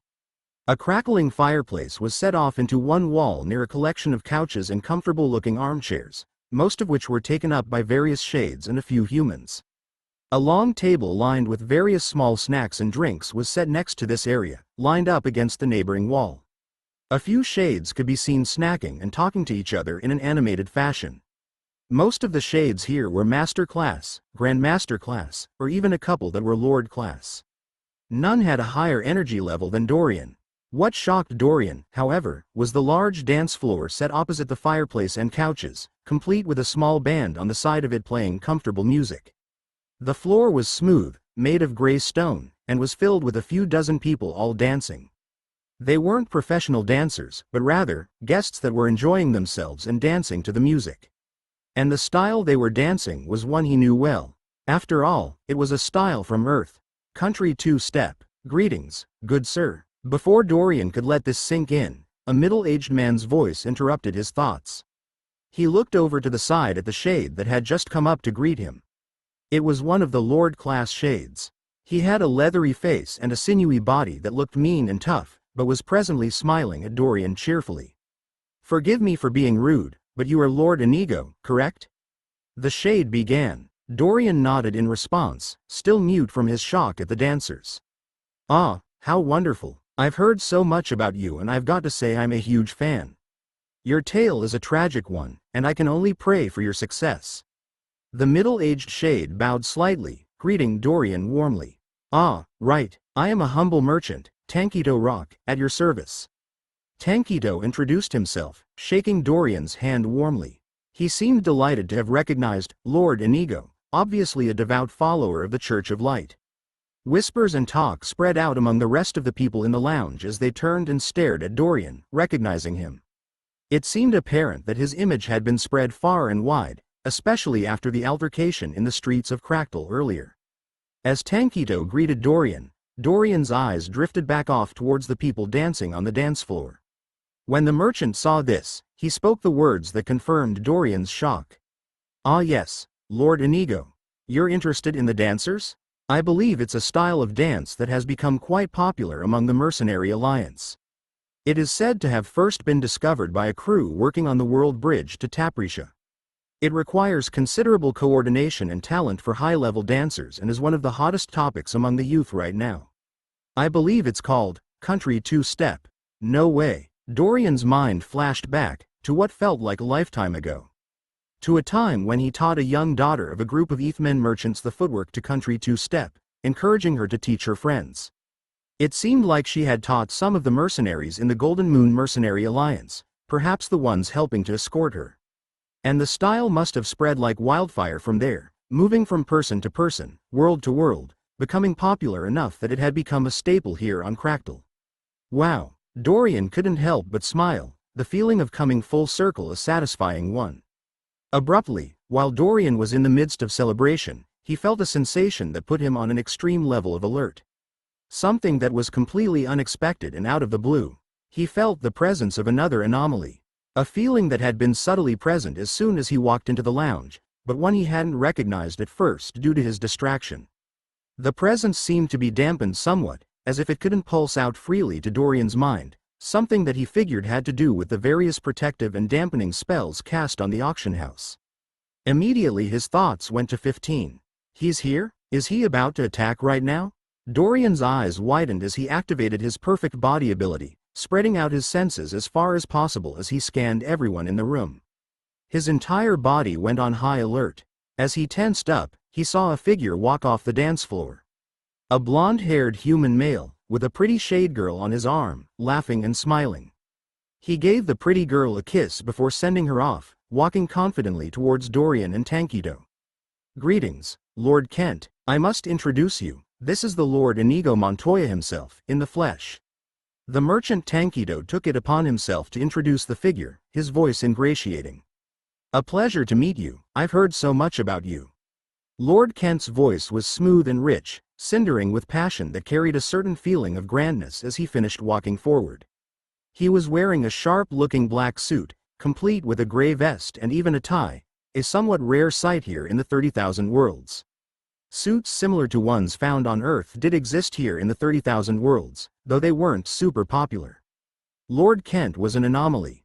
His energy level put him somewhere within late Lord class, but as an actual human being, at least from what Dorian could tell. The peak of Lord class and Pseudo King were virtually indistinguishable, which meant that late Lord class was the strongest one could get before reaching Pseudo King. But for an anomaly, Lord class could easily be comparable to even a powerful non-anomaly King class expert. Dorian himself was living proof. "Ah, right, Lord Kent has been looking to hire fighters to hunt down one particular demonic remnant that has been plaguing the local worlds. You two have much in common. The merchant gushed as he spoke, smiling cheerfully as he looked from anomaly to anomaly. Greetings, Lord Kent. Dorian's voice was cool as he stared at the anomaly, his entire body tensed up. He had no idea what intentions the other party had. Please, there is no need for formalities here. You and I, we are like brothers, no? It almost feels as if we have met before. The smiling human stepped forward, reaching out to shake hands. Call me by first name. Lord Kent grinned, a twinkle in his eye. Mellow. Chapter 178 Confrontations. Lord Mellow Kent, huh? Dorian forced a smile on his face as he shook hand with the human figure, his eyes peaceful and calm. Internally, he broke out cursing. What the hell? How many freaking clones do you have? I know you said you spread them everywhere, but really? All the way over here? Why? His internal monologue went forward at an accelerated rate thanks to his perfect body ability being active. Yes, a pleasure to meet you, Lord Inigo. When Mello said Lord Inigo, he twisted the words, putting special emphasis on them. It was apparent that Mello recognized him. The feeling each anomaly gave another anomaly was unique. Dorian could recognize Mello as well. I hear you are going on an expedition to Moria, right? Mello continued, smiling genteelly. That's right, Lord Kent. On a quest to find a legendary treasure that can cure the cursed slumber of his wife. A sleep no shade has been able to heal. The merchant broke in excitedly, explaining Lord Inigo's legend. Huh, it just gets bigger every day. Dorian observed. Well, I actually plan on heading towards Moria as well. As my friend Tankido said, there is a demonic remnant I am hunting. Perhaps I can be of assistance? Mello nodded as Dorian inquisitively. Dorian groaned internally. The real Lord Inigo would never turn him down. Your help will be greatly valued, Lord Ken. Dorian began but was interrupted. Mello, please, just call me Mello. Mello broke in. Very well, Mello. You can call me Inigo. Your help will be greatly appreciated. Perhaps you and I can retire to a more private location to discuss the specifics?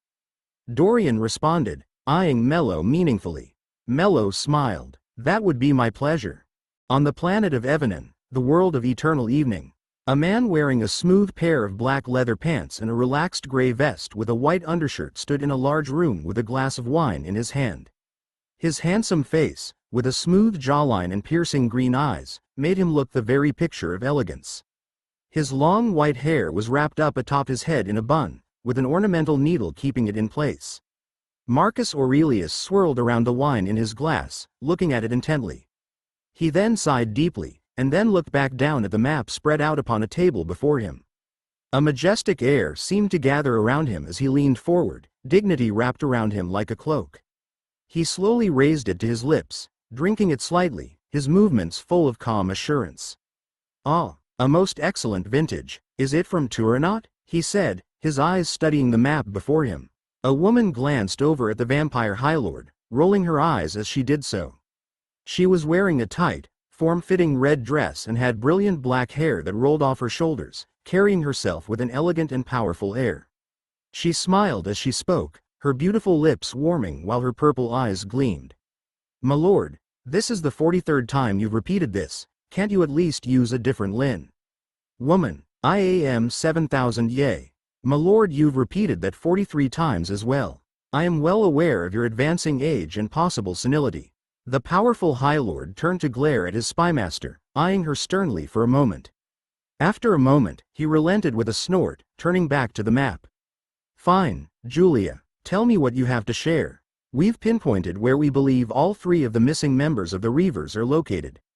Julia began, adjusting her dress slightly.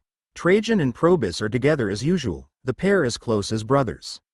They don't appear to have any intention at all of returning back to Evanen and have disabled any artifacts we could use to try and contact them. They are currently in the territory of the Graal Alliance. Her voice was smooth and emotionless as she spoke, giving away none of her true feelings. No intention at all, huh? And they are in the territory of the Graal Alliance? That damned monkey. Marcus set the wine glass down for a moment, rubbing his hands together. Are you sure they're there of their own volition? He queried. Yes, High Lord. Marcus sighed. Very well, leave them for now. I may have pressed them too hard, especially given their rather frail ties to us. That was my mistake. We will try and contact them in a few months, assuming the war continues to stall. He rubbed his eyes, his shoulders slumping for just a brief instant. A moment later, his majestic and confident image reappeared. How about Helena? Julia paused as she heard Marcus's question, her face twisting slightly to reveal a frown. Helena? Helena appears to be deep behind enemy lines within the territory of the Shade Commune. What? Marcus spun around, his eyes wide as he glared at his spymaster. At the same time, a powerful aura rippled around him, one full of blood and darkness, waves of power vibrating off his body. When did you find this out? Where is she? Is she alive still? Is she being held captive? A flurry of questions was hurled at Julia as Marcus stepped forward, his force of presence causing the air itself to tremble. High Lord. Julia squeezed out a single word, her face growing pale. The sheer power that Marcus could emanate was something that could cause her, a king-class expert, to almost faint. My apologies, Julia. Marcus's deadly aura vanished as he apologized. He stepped forward to catch her as she slipped, holding her till she regained her balance. The two of them looked at each other eye to eye, their lips only half a meter apart. Ahem. Right. Marcus stepped back, blinking several times as he apparently dusted himself off, despite the fact that there was no dust on him. We have just received word of this. Her presence was detected within the locale of one of the Golden Moon Mercenary Alliance's superior auction houses, specifically the Superior Moon auction houses on Shaptal. She is located within 10 miles of that auction house. Marcus spun around, looking over at the map on his desk. It was a rather large map of the 30,000 worlds, covered in tiny glowing lights that symbolized the various vampire noble forces. They were currently engaged in a drawn-out war with the Shade Commune, one that was drudgerous and painful, dragging onward to a stalemate. The defensive measures they had put into place were quite effective ever since the last war with the Commune. Marcus had specifically created certain choke points in specific world bridges, making it almost impossible for the Shades to make any progress without throwing away tens of thousands of lives each attempt. Of course, that hadn't stopped the Shade King from trying. He cares nothing at all for the lives of his people. Marcus's eyes flashed angrily as he looked at the map. His chest twinged as he thought of this, the enormous black scar that covered it twitching. The injury he had received from the Shade King long ago had never fully healed. She's behind enemy lines, huh? Marcus said calmly, forcing himself to regain control of his emotions. His cool and awesome demeanor returned as if it had never left. Balbinus returned last week after killing that king-class Shade Stalker, right? He began, placing over at Julia. Yes, High Lord. Pertinax and Lucilla are still manning the defensive stopgaps to prevent the Shade Commune from advancing. General Karis and the rest of the Reavers are spread out tactically covering the other worlds. Balbinus has been on standby, ready to provide support should the Shadow Dukes or generals of the King's army appear. The Aurelius family power structure wasn't complicated. There were 4 family generals that held the strongest strength in the family, followed by the Reavers, and then the rest was split into the elite troops and the normal troops. General Karis was in charge of the Reavers and one of the family generals. Pertinax, Lucilla, and Balbinus were the remaining family generals, each one a powerful leviathan in their own right. Have Balbinus leave standby and report here. Marcus swirled around a glass of wine as he picked it up, his eyes dark. I made a promise to protect Helena after her parents' death. He continued, his voice calm. I will not break that promise. So, Mello, long time no see. Dorian studied the other anomaly, his eyes betraying nothing. They had left the Superior Moon auction house. Dorian currently wasn't wealthy enough to afford anything. It might be possible to borrow some wealth from his subordinates, but would Lord Inigo do that? He'd rather not risk blowing his cover while behind enemy lines and instead take on Moria and whatever treasure could be found there. He did have a small army to help him, after all. He was feeling decently confident. Dorian.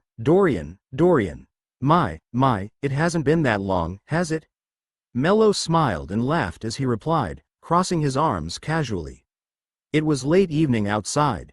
They were currently resting in a random room inside a nearby inn, renting it for the sole purpose of this meeting. Dorian made Mello pay. It wasn't a fancy room, Just a small wooden apartment with a set of chairs and a table and a pair of beds, though they had no plans on sleeping here. I suppose not. Mello had hundreds if not thousands of clones. That was a power or ability unique to the bloodline he came into the 30,000 worlds with. Mello had spread those clones out, sending them all over the 30,000 worlds on various missions. To meet yet another clone here wasn't entirely improbable. After all, Shaptal and Moria were two very important places. It wasn't like they had met purely randomly, though given that their souls twisted fate, that was a possibility as well. What do you want, Mello? Why did you want to meet me? Dorian cut to the chase immediately, not mincing words on niceties. The two were already quite familiar with each other. Abrupt as usual, my friend.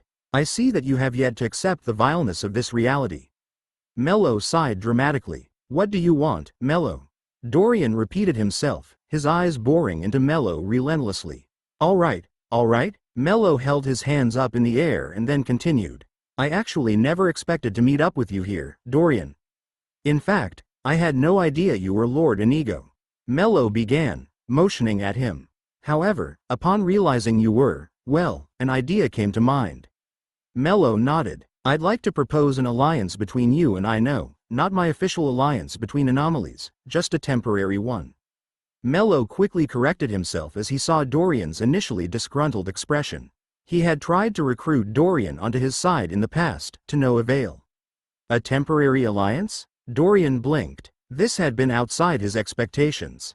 According to that merchant fellow, you were looking for a fighting force to hunt down a specific demonic remnant? Dorian continued with a question of his own, shifting slightly in the chair he was sitting in. Yes, that is accurate. I'll be honest, my target is not truly a demonic remnant, but another anomaly. One that ruined some of my plans here in the commune, exposing my presence and causing several of my clones to die. Mello's voice was calm as he explained. Of course, he did not get off unscathed. When I was originally trying to make contact with one of our now fallen brethren, Veritas, I managed to arrange for the two to meet, a meeting that was more of a large-scale battle due to each of their personalities. It ended poorly for him. However, with Veritas' death, it's likely that he has been fully restored. Mello continued. His personality is one that is rather deranged. Leaving him here to grow stronger will only plant seeds of trouble in the future, especially given our grudge. Thus, I have sent one of my strongest clones here to handle him. Mello finished, looking over at Dorian. Just one clone? Dorian asked, staring back. Just one. Multiple clones in close proximity are actually difficult to control due to how my ability works. Mello responded. This anomaly you're looking for? Dorian folded his hands together, leaning back slightly. Does his name happen to be 15? Well, that went as well as it could go, I suppose. Dorian muttered as he walked down the dark street, lit by the rows of glowing lights that hung across it in intervals, a unique aspect of Shaptal. It had been such a hectic day, meeting so many unique and powerful figures. Yet it seemed it was finally coming to an end now as evening fell into night. After talking with Mello for several minutes, the two had eventually agreed to a tentative alliance. Mello needed Dorian's help and Dorian could use Mello's strength. They both had similar goals, with 15 being their common enemy. There was no real reason that Dorian saw to refuse his aid. We leave for Moria tomorrow. There was no delay. They were immediately setting off for the Blighted World, without hesitation. After all, they had come all this way, there was no reason to not continue. Dorian quickly made his way through the city. His jade memory made it laughably easy to find his way back to his inn and in no time at all. Soon, he was back in the room he shared with Helena. The female vampire rested peacefully, her appearance still sickly. Nothing of note had happened to anyone in the inn.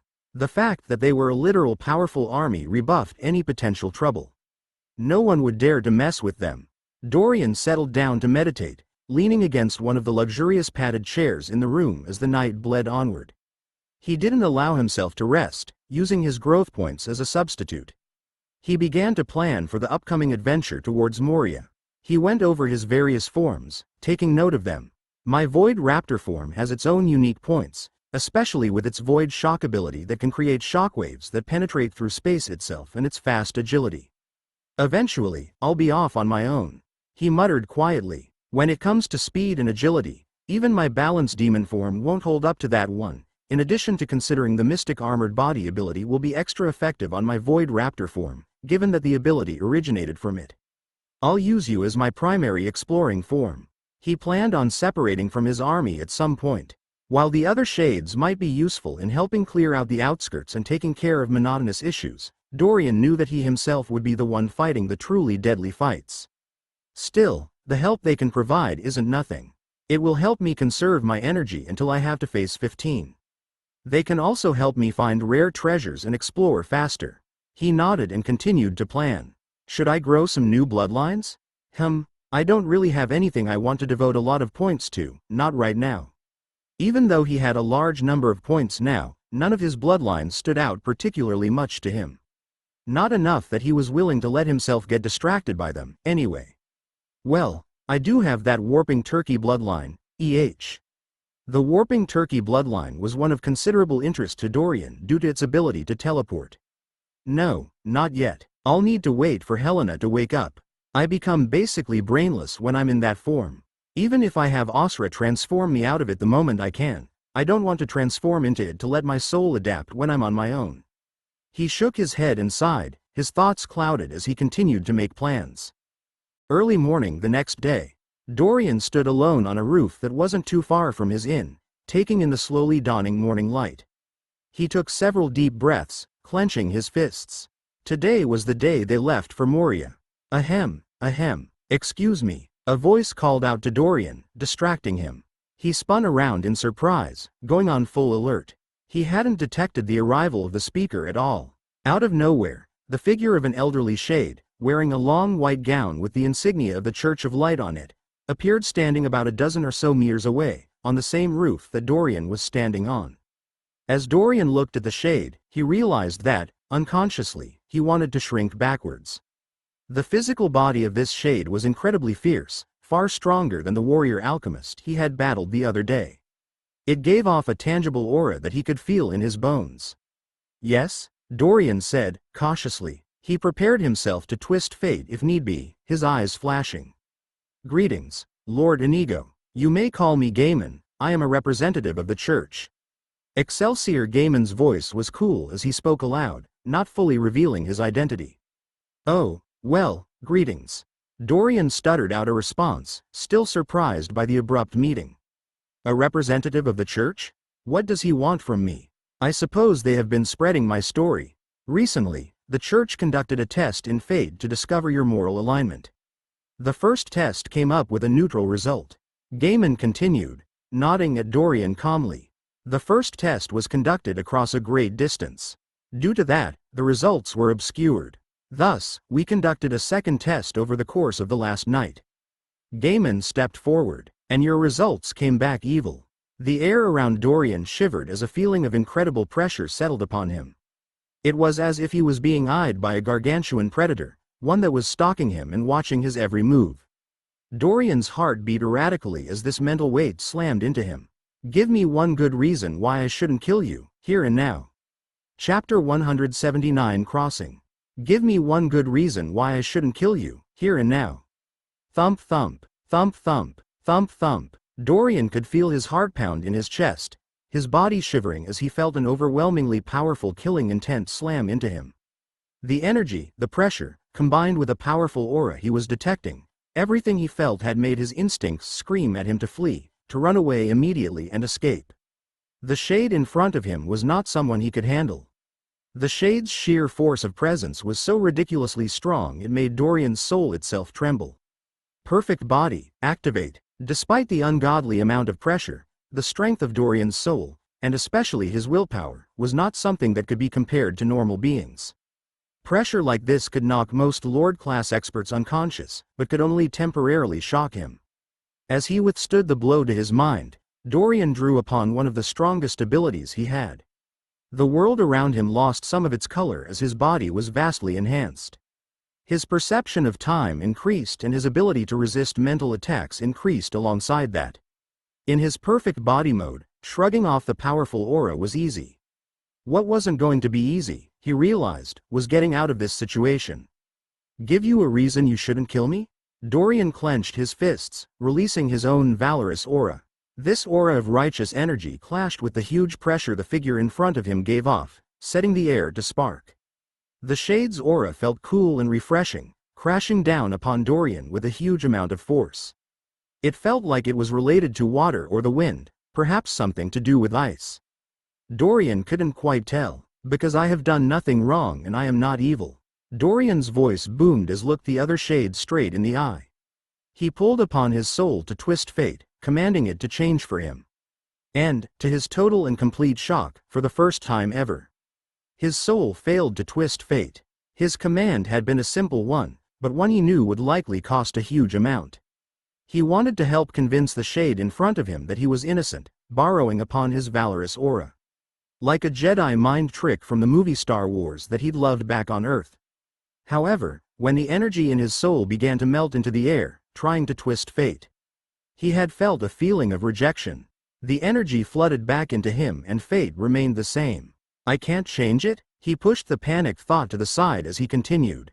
What test did you do that showed me as evil? How can any test or magic at all prove the measure of a shade? Only a man's actions and words show his true nature. Dorian stared the man named Gaiman right in the eye, unblinking. He maintained his appearance, knowing that it could mean the difference between life and death. Gaiman, the Church of Light, that name is familiar. Dorian scanned his jade memory, going through a deluge of thoughts and data in an instant. At the same time, he scanned the shade in front of him. Species. Shade. Class. King class, pseudo-angelic. Maximum energy level. 4,721,480. Excelsior Gaiman, one of the pseudo-angelic excelsiors of the Church of Light. Dorian's eyes widened as he realized who he was facing. The energy level of this fighter was a bit weaker than the department head of the Diamond Department, Jiro Cork of the Axe. The Diamond Wall of the 12 Walls of the Boral Autarky. There was no chance he could face him down in combat, not currently. This was one of those legendarily powerful fighters, one that could level entire armies with ease. I can't handle a foe of this level. But fate twisting didn't work either? He felt at a loss on how to proceed. This had never happened before. Was it because his foe was too strong? No, that couldn't be it, he realized. After all, he had managed to affect the slightly stronger Jiro Cork of the Boral Autarky. Maybe it had to do with the fact that he was trying to shift a thought or opinion. He knew it was possible to affect that, though the smaller the chance to change someone's mind, the more it would cost. After all, someone changing an opinion that they don't want to change would have a very low chance of occurring. Even with him twisting fate and using a huge amount of energy, it could still very well be functionally impossible for some things. Are you claiming the Hado truth-seeking bell of the church, one of the holiest and most vaunted artifacts, saw wrong? Excelsior Gaiman took a step forward, flicking his wrist. A small, glowing bell appeared in his hand as he moved, the artifact he was speaking of. It was one that Dorian vaguely recognized, having read about it in passing when he was researching the Church of Light. He didn't know the specifics of what it did, only that it existed. As the Excelsior moved, Dorian realized something. They seemed to be surrounded in a large, 10-meter-wide bubble of wind. Their powerful auras and voices were bouncing off that, unable to penetrate through the outside world. The pseudo-angelic wizard in front of him must have cast some sort of spell ahead of time, sealing the area off. Dorian stared back at the Excelsior. From the little information he had, he knew that Excelsior Gaiman was an upright and righteous shade, renowned for his high reputation and standing. He was considered the most honorable and stately Excelsior by the public, a renowned hero. Dorian slowly closed his eyes for a brief moment, his heart pounding. This interaction was so abrupt he had had no time to prepare at all. Screw it, I'll just have to do what I usually do. His eyes flashed as he opened them. Wing it, yes. I have never committed any serious unjust crime or action in my life and have no intentions of doing so now. Dorian pounded his chest and took a step forward of his own, staring eye to eye with the Excelsior. Is that so? Oh man, even in his perfect body state, Dorian felt waves of aura slam into him, powerful energy trying to crush him into nothingness. The sheer power was way more than anything he could give off. Starting at Dorian, Excelsior Gaiman started slightly, his thoughts surprised. My Angel Aura Ring artifact enhances my aura to feel like that of the angelic class to those below pseudo-angelic. I'm releasing nearly 1/4 of my aura through it, yet Lord Inigo can still face me without a sign of weakness. I know he's an abnormally powerful Lord class hero, but there has to be a limit, right? The powerful pseudo-angelic class began to increase the power of his aura, not responding to Dorian and instead just staring silently. A small, brown ring on his finger glowed ever so slightly, an extremely rare artifact that had a very specific usage. Whoosh! Uck! Dorian felt the aura increase. Soon it felt like an entire mountain was slamming into his shoulders, causing his arms and legs to shake.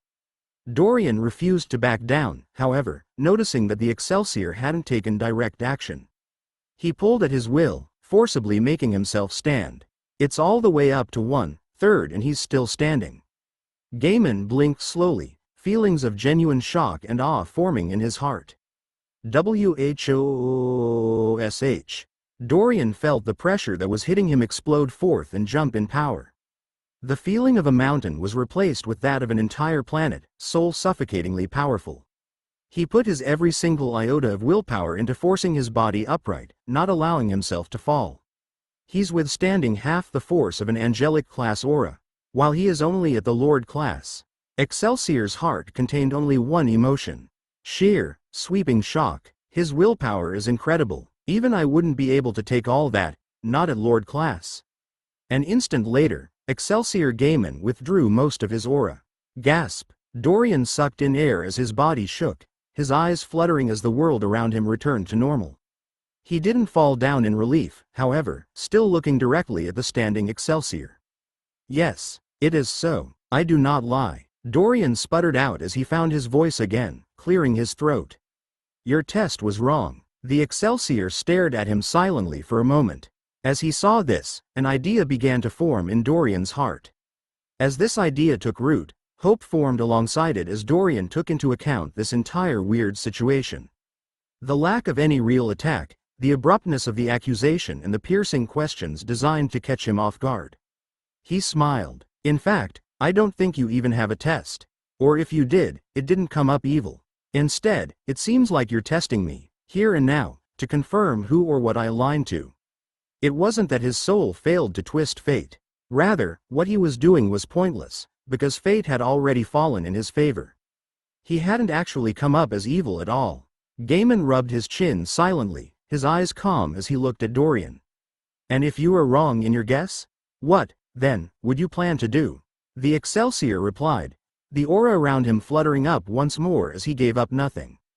If I am wrong, then I will accept my death, and take my righteous revenge when the cycle swings around once more. Dorian responded, talking as if he truly was a native of the 30,000 worlds. Excelsior Gaiman's aura burst forward again, smothering Dorian. The air around him trembled as the huge weight reappeared. But a second later, it all vanished as the shade broke out in smiles.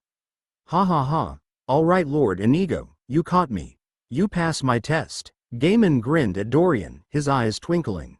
You saw right through me. You truly are as cunning as the church says. Gaiman hid the shock in his heart from Dorian's powerful willpower and abnormally powerful resistance. His cunning intelligence and ability to act under pressure had also suitably impressed the Excelsior, making him give Dorian his highest regard. That's good to hear. Dorian's shoulders slumped as he sat down, his heart still pounding from the excitement and danger of the situation. He took several deep breaths before turning to glare at the Excelsior. Did you have to be so damn realistic with it? Bahaha. The Excelsior only laughed and grinned, shrugging. If it wasn't realistic, young warrior, it wouldn't be much of a test, now would it? Dorian didn't have a response for that. The Excelsior snapped his fingers. Immediately, the wind barrier blocking them off vanished as the world around them returned to normal. He then continued on to speak. Well, Lord Inigo, I must say you've passed all of my tests with flying colors. Your results came up good, not evil, from the Hado truth-seeking bell. You are smart, determined, and strong. Your strength of heart is not weak and your mind is not corrupted. You are indeed the hero the church says you are. Gaiman tapped on his finger as he spoke, activating a spatial ring. My appearance here is not just to test you, but also to give you something. The powerful shade tossed Dorian an object he withdrew from his spatial ring. I think you might find that artifact one that will come in handy. Best of luck on your mission towards Moria. Do not fail my expectations, young warrior. Before Dorian could reply, respond, or even ask what the Excelsior was giving him, Gaiman's body seemed to shiver. An instant later, it dissipated into a blast wind, vanishing from Dorian's eyesight and senses like magic. Even in his perfect body state, the Excelsior had truly gone, running away just like that. Dorian blinked in consternation. Did he just attack me, throw a gift at me, and then ditch me? He felt vaguely as if he should be offended. He turned his attention to the object the Excelsior had thrown at him. This could come in handy, huh? He muttered quietly, staring at it. It was a small, green stone carving of what looked like a crane staring in front of a small pond. But you didn't even tell me what it does. The only sound that answered his complaint was the uncaring echo of the wind. Time passed and soon morning came fully into fruition. Dorian began to meet up with all the shades that had joined his army, organizing with the 3 captains of his team. Mello joined up with Dorian, bringing along a small force of 6 Lord-class experts, all at the pseudo-king level, a notable addition to their force. A small guard was eventually unwillingly chosen to stay behind, guarding over Helena. Dorian didn't want to leave her alone without him, but he also couldn't risk taking her onto such a dangerous mission. Leaving her behind to rest in the safety of the inn, under guard of several elite Lord-class experts, was his best option. In no time at all, Dorian and his men moved through the city to the section where they'd arrived, a type of dock for flying ship artifacts.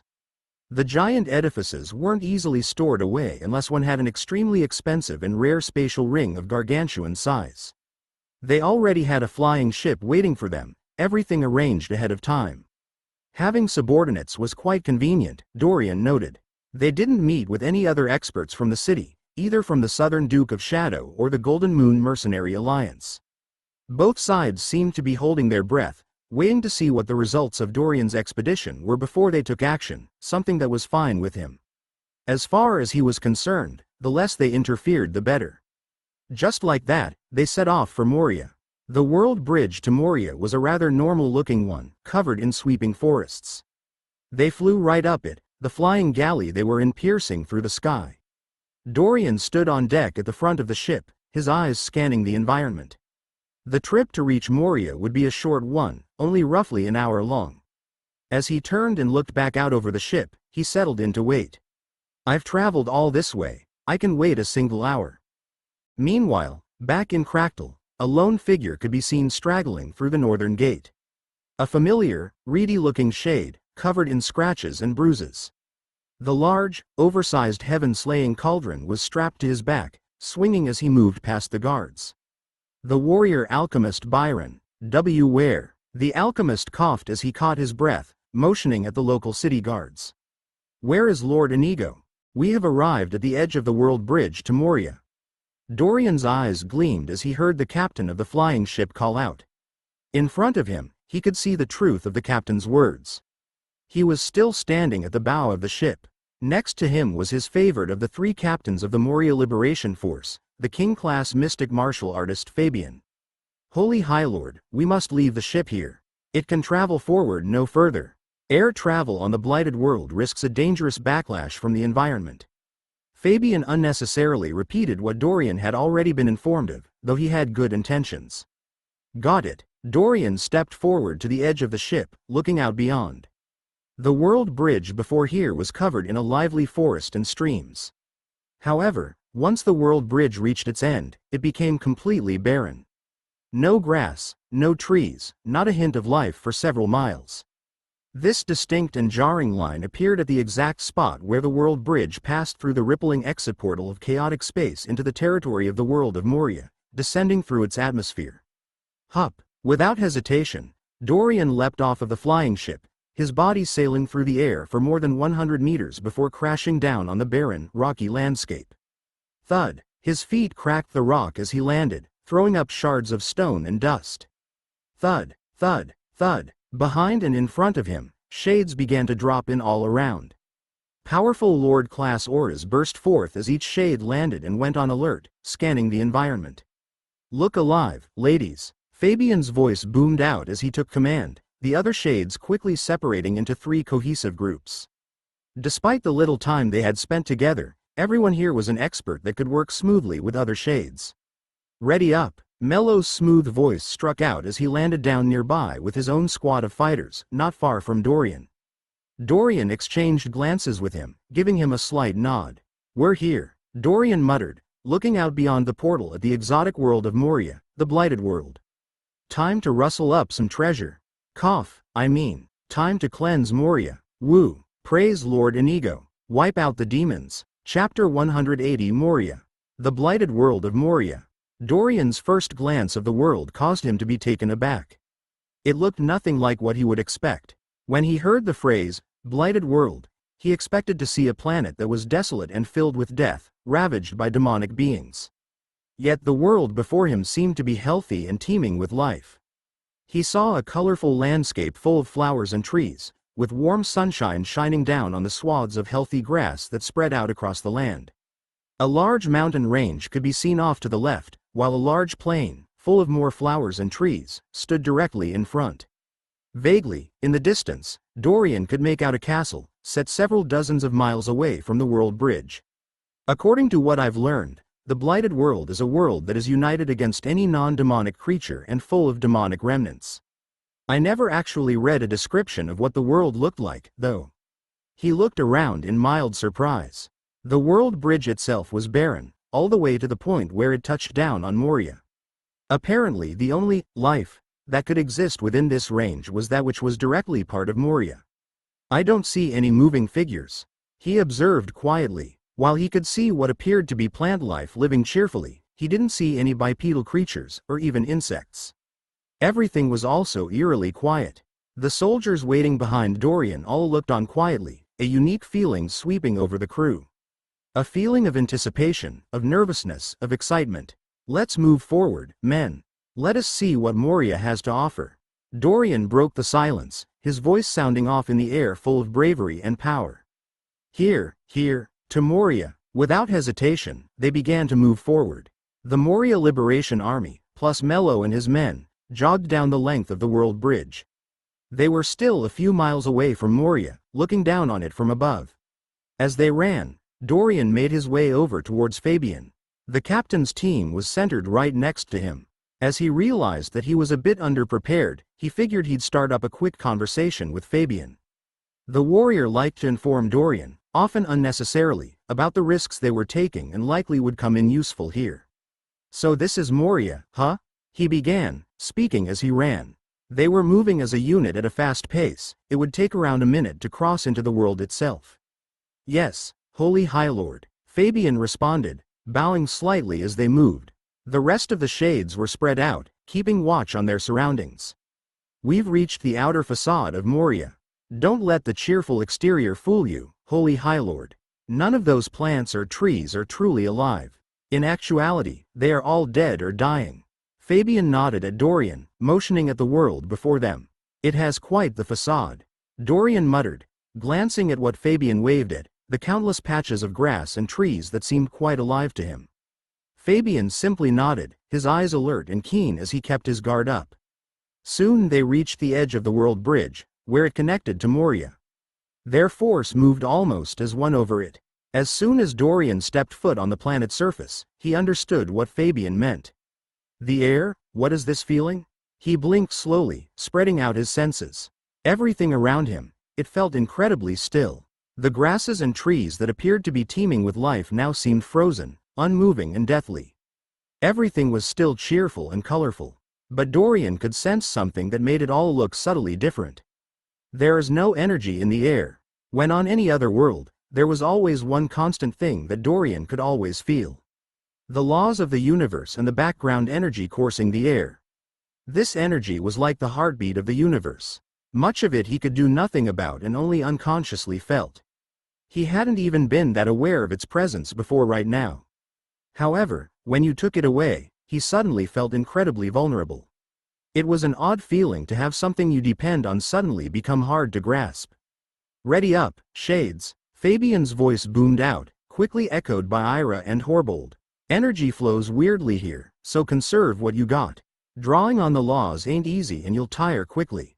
His voice carried with it his usual confidence and demeanor, somehow managing to shake off the pall that had fallen over the group just due to how sheerly loud the king-class mystic martial artist was.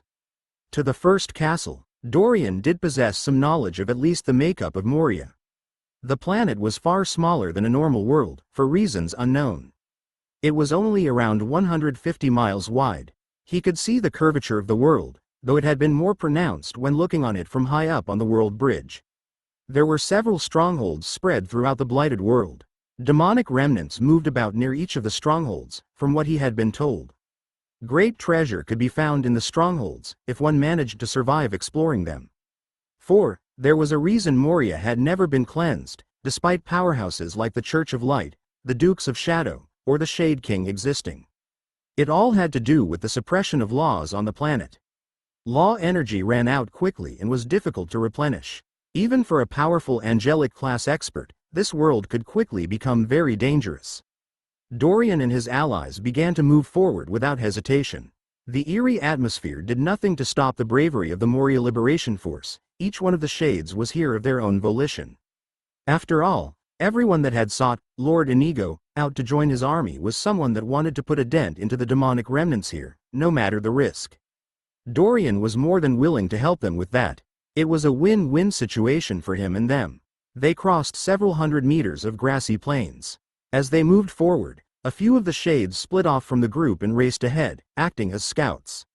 Everyone conserved their energy, not wasting any spells. A few tense minutes passed without a sign of anything. Dorian, Mello, and the rest made steady progress across the frozen landscape. The grass underfoot crunched as they walked over it. While it appeared to be alive, in actuality, all the flora here was dead. There wasn't even a breeze in this still world, everything forlorn and tired, covered in a veneer of life. It was here, when they were several kilometers deep, growing closer to the castle they were heading towards, that they made first contact with a demonic remnant. The initial attack didn't come in the form of a large horde of charging creatures, nor from a long-range strike or blast from above. Instead, it came in quite an unusual form. A sneak attack, but not one aimed at Dorian. Instead, it was aimed at Captain Fabian. Keep on moving. Make sure the scouts have a clear line of sight all the way back. We don't want any surprises. Captain Fabian was constantly issuing orders. Dorian acted more as a figurehead, allowing the more experienced warrior to command the troops. The grizzled veteran was an accomplished fighter, after all. Even the other two king-class mystic martial artists acceded to his orders. They had no intention of trying to sneak up on anything. There were around 100 shades, plus Mello, all moving in a huge group. In this still and lifeless world, they stuck out like a sore thumb. Just as Fabian was in the middle of issuing orders, something shot out from the ground directly below him. It moved so abruptly and instantaneously that even Dorian was completely taken by surprise. What? Before Dorian could shout out a warning, the creature had already struck. Shwick. Crack. A meter-long worm-like creature that appeared to be made out of pure white bone, with a pair of red eyes and glowing white mandibles had blasted out of the ground like a spring. Its body was covered in a faint white light as it moved, enhancing its speed and impact. Species: White Demon Worm, Desiccated. Class: Lord Class, Middle. Maximum Energy Level: 41,330. Out. Dorian's shout of warning fell to the wayside as he saw the aftermath of the attack, his eyes widening. Captain Fabian's arms had blurred as he reacted instantaneously to the threat. As a hardened king-class mystic martial artist, Fabian was a master at hand-to-hand combat, with far more experience than Dorian. He was constantly on guard and eminently prepared for any sort of surprise attack. Thus, when the Lord-class White Demon Worm had burst from the ground, the captain brought his right hand down in a piercing motion, as if it was a spear. His movements were launched out of pure instinct, like a technique he'd practiced over and over, tens of thousands of times, so much so that it became second nature. The experienced warrior had pierced through the head of the White Demon Worm, killing it instantly. A powerful king-class aura burst out for a split second, one that was tightly constrained to avoid wasting energy. Whoa! Enemy attack! Shouts rang out as the other shades turned towards the scene of the attack and then looked down, on full alert as they scanned the ground. The three groups all bunched up together. Dorian merged with them. Just an instant later, several rustling sounds could be heard. Faint movement could be seen as the dirt underfoot shifted. Beneath us. Hia! Stab them! A literal explosion of force shook the air as several dozen shades mercilessly ambushed the ambushing white demon worms while they were still underground, not giving them a chance to attack. Even the weakest shade here was a powerful and well-trained Lord-class expert, willing to give their all to help slay demons. No one here was a coward or inexperienced. In fact, Dorian was probably the least trained fighter here, considering his situation. Thus, Dorian's soldiers dug into the ground mercilessly, leaving no openings. A huge cloud of dirt, dust, and broken white demon worm body parts were flung into the air as the attacking party was completely obliterated. Dorian watched all of this happen, feeling mildly shocked. Well, I guess my army is really strong.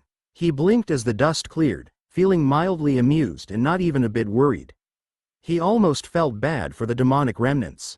After all, how many people would bring along a literal army when they went exploring for treasure? If he had been alone, those white demon worms would have proven a deadly threat. Their method of surprise attacks while moving in large packs would have been a very real problem. But he wasn't alone. Instead, he was like one of those young masters from some stories he read back on Earth, using his wealth and influence to have over 100 expert bodyguards to help escort him. It was incredibly unfair to the demonic remnants, not that he cared. Woo! Kill the demons! Cheers broke out as the dirt clouds fell away, revealing a good 24 or so ripped apart white demon worm corpses, and not a single injured shade. They're desiccated, just like the Greycons and the Giants back in Blizzeria. Dorian's eyes widened as he looked at the torn-apart corpses, realizing what he had scanned. Does that mean I can absorb remnants of their soul spell matrix? As Fabian was barking out orders to get the soldiers to reform, Dorian walked up to one of the dead worms, resting his hand on one that was only slightly ripped apart. Osra, can I absorb anything here? He mentally queried. While the creatures had an identical status as the ones on Blizzeria, that didn't mean everything would be identical. Scanning, yes, remnant portions of a soul spell matrix exist. However, due to the desiccated status of this being, you can only absorb a portion of its soul spell matrix. This white demon worm was a late Lord-class beast in its prime.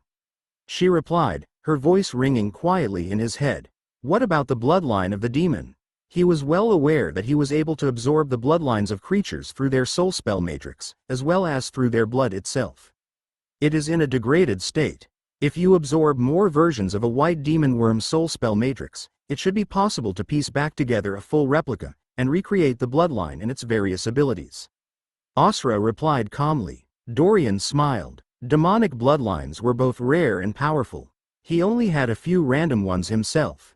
If he could add a large number of powerful ones to his repertoire, combining them with his balanced demon, black-scaled rage dragon, or void raptor bloodlines, it was almost certain he would find some very powerful new forms. Time to keep hunting.